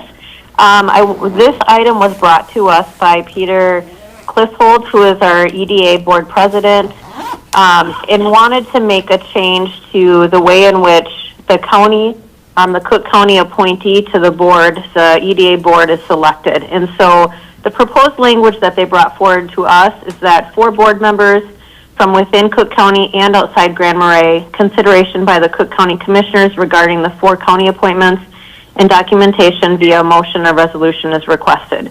So essentially what they're proposing is that when Cook County has an appointee to the board, that person should be selected from outside of Grand Marais, because the EDA board does have 3 board members that are already selected from within Grand Marais. So like I mentioned, Jean has worked on a resolution for the board and it essentially states, be it resolved that Cook County, in the interest of promoting geographic diversity among the commissioners of the joint EDA, shall afford weight and consideration to candidates residing outside of the city limits of Grand Marais. So that is the proposal brought forward to you today. Peter was not able to be here, and so I added it to my updates in the interest of moving it forward. And I know that Commissioner Mills is on the EDA board as well, so please add anything, as well as our county attorney. Thank you. Yeah, and the EDA is, this is basically how the EDA is operated, but it came up that, hey, this is actually not clearly defined, and so it's one of those things where we're, trying to clarify policy and make things more specific. I know in general, we have a hard time filling all of the board and committee positions. The EDA has had that challenge in the past, and so, I'm a little cautious about restricting things too much, but this affords weight and consideration, so I'm comfortable with it, and it's in the spirit of what the EDA was thinking too. Attorney Peterson. Thank you, Chair Storley. I just wanted to make it clear that nothing in the resolution changes the establishing law, so that the county, there actually is no restriction in that requiring that the city appoint from within the city limits, or that the county appoint from without the city limits. I could not find the city policy. I understand there is one that they only appoint from the city, but as Commissioner Mills noted, if you have a difficult time filling the seats anyhow, it may be a concern, but this does make it clear that it's just a consideration, and that due weight is given to those candidates. Okay, Commissioner Sullivan. Thank you, Madam Chair. Having participated in discussions related to this in prior years, I'm really happy to see this come forward. And given that, I would like to make a motion to adopt the resolution memorializing board preference for geographical preference for county-appointed commissioners to Cook County Grand Marais Joint Economic Development Authority, or EDA, who reside outside the city limits of Grand Marais. Support. Any further questions or comments? All in favor? Aye. Aye. Opposed, same sign. Motion passes unanimously. Any other updates, Administrator Treble?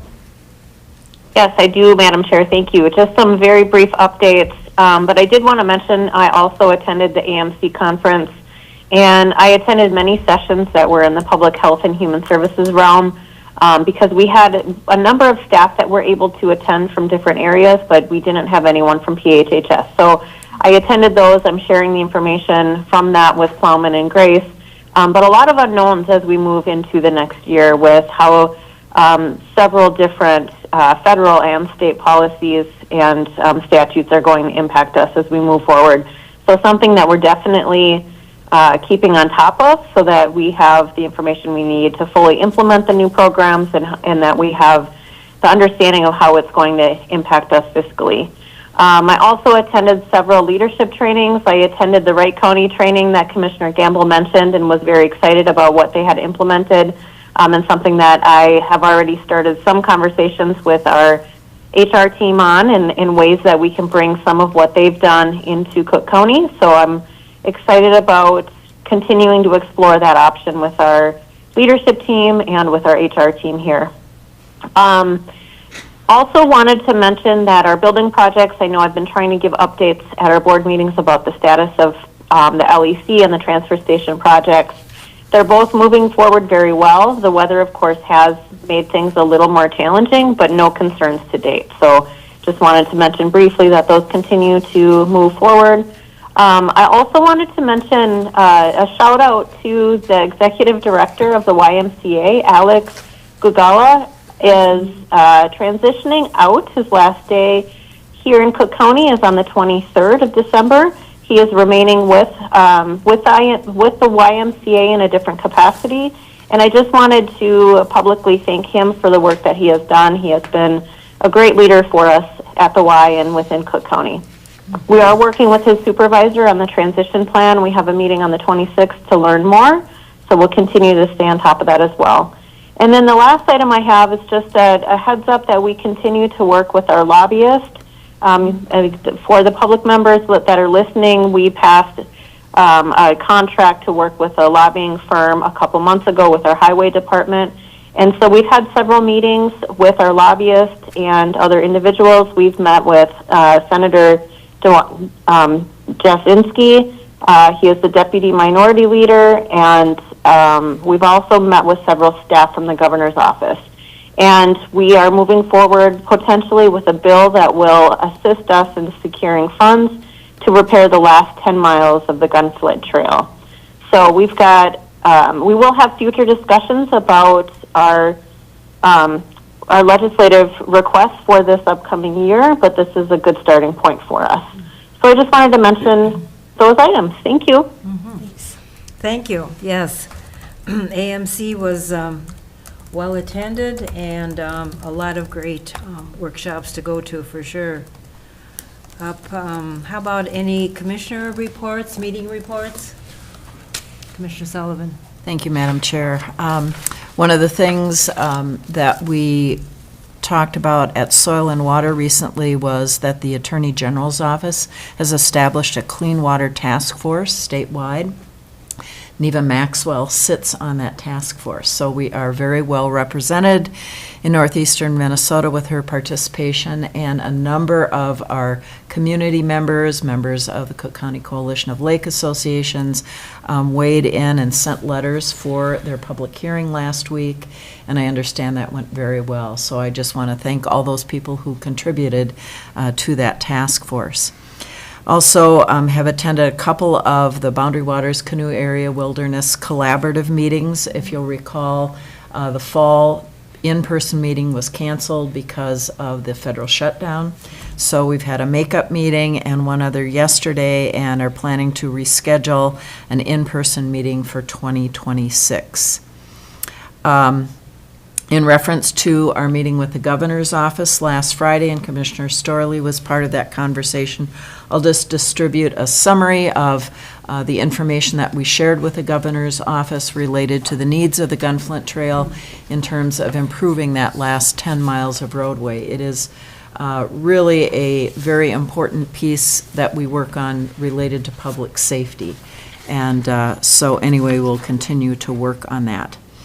And then at AMC, I had an opportunity to attend the Tribal Forum and wanted to announce to those members of the Grand Portage community, as well as everyone here in Cook County, that Tim Sumner, who has been the leader of our Tribal Forum for the last 10 years, has resigned. We have new leadership, but he is taking his skills and expertise to NACO, so he will be working at a federal level. Had an opportunity to attend a lot of different types of sessions on SNAP, Medicaid, solid waste, where they're actually exploring use of combustors to mitigate PFAS, so that was very interesting. And also a program that I'll be talking to Superintendent Lindholm about rural graduates and what are some pathways we can create within the high school system to prevent them from leaving the county. Lots of our high school people go away for college and trade school, and the percentage that return to our rural communities is quite small. And so there were some strategies that were shared by other communities about how they are promoting programs to help keep those students in their communities and contributing as well. And then lastly, yesterday, Auditor Powers attended with me the 5010 Aeronautics meeting related to our airport. We reviewed the inspection that occurred this summer, talked about all of the improvements that we have made, have a few small items that we have to order, like stickers and windsocks that aren't faded, to make sure that we are up to date and doing our best for the safety and our community at the airport. And with that, is there another commissioner that would like to share? You go ahead. Good. I was just going to make a comment. We thank you, Madam Chair, and thank you, Commissioner. we had received an email from Kristen relative to any thoughts and impressions coming from the AMC. And I think that's good, especially for the investment the committee makes in sending staff down there and participating, that coming back with the things that impressed us, the things that we learned, and it would be good if we could have a processing time to be able to figure out how do we make these things applicable practically in our own communities. And the real benefit of these sessions from learning and connecting with peers is taking that information back and looking at how it might relate practically in our community. So I underscore that from the evaluation standpoint of the sessions that we attended. Yeah, the only thing I wanted to update is, I brought up the nuclear power issue before, and my opinion, it's unfortunate that it passed the way that it did. The AMC platform had already been to repeal the moratorium, and so the amendment was to repeal it and promote it, promote small nuclear reactors, modular reactors, sorry. And the promotion of it, I thought, was way over the top. Not that it's going to go anywhere, and the county that was proposing it knows this, but they're trying to make a statement and all that. I'm just disappointed that we're taking AMC resources to get on this road. The big impetus, and I'm sure you're going to be hearing more and more and more about it in the news, is data centers. They need power. I mean, our grid needs power anyways because of electrical conversion, but now the data centers are just going bananas with power, and so that's my understanding. And so the two conversations were kind of going parallel, but they're connected. And I did a deep dive into nuclear power, and there is, a lot of potential, and it's exciting. And anytime there's an issue, we hear about it, and you can, that's 3 times, right? So, and there are many, many, many more nuclear facilities, and so it is a safe technology, and there's a lot of fear around it, but it's, again, once that waste is created, it's like forever waste. And so with some of the efficiencies now, they can use, I think, 94 or 96% of the material, so it's way less waste, but it's still forever waste. And learned a little bit about, this is outside of the committee, but learned about there's different radiation types. Some are airborne, some are waterborne, and some just are in the land. And so it depends on what your fuel source is. So, yeah, buckle up there. But my argument there was, they're touting Gen 3 and Gen 4 generators or reactors, and they're saying the technology is new, and it's all very similar. It's just a different way of cooling it and transmitting the power, or like collecting the power and shutting it down. So it's still a similar process, but what I was saying we should really be advocating for is nuclear fusion, which won't have waste, and it's still a ways off, but they're making incredible strides, and they're using plasma as basically that medium to transfer the heat, and it's kind of mind-blowing, but they said, oh, yeah, we want that too. And it's like, well, if you're promoting the other stuff, how much of your energy is going to go to that thing that has no waste? But anyways, that was disappointing. Got a lot of good feedback from it, even though it was a pretty overwhelming pass. There was a minority report, though, that we handed off to the executive committee, and so that was appreciated too. But that's all I wanted to share. Commissioner Sullivan? Thank you, Madam Chair. Just to respond and add on to what Commissioner Mills spoke about, the amendment, just so that the public is clear on it, it reads, AMC supports repealing the prohibition on building nuclear energy facilities and promoting the permitting and development of small modular reactors, micro-reactors, and viable Generation 4 and 5 technologies. And I had an opportunity to speak with a nuclear engineer about this, who indicated that absolutely there shouldn't be a data center built without some type of nuclear power for it, so that it is not on the grid and on the backs of people that are currently paying for electrical service. I also talked to former Commissioner Svalison, who worked in a nuclear plant. And he talked about the importance of, building nuclear energy facilities, but he did also bring up the issue that Commissioner Mills mentioned, nuclear waste. That is still something that we need to be looking at. In my discussion in the Natural Resources and Environment Committee, when we brought up the issue of waste and educating the public about the process as well as the waste, the comment was made, we'll put all of the waste in Sherburne County.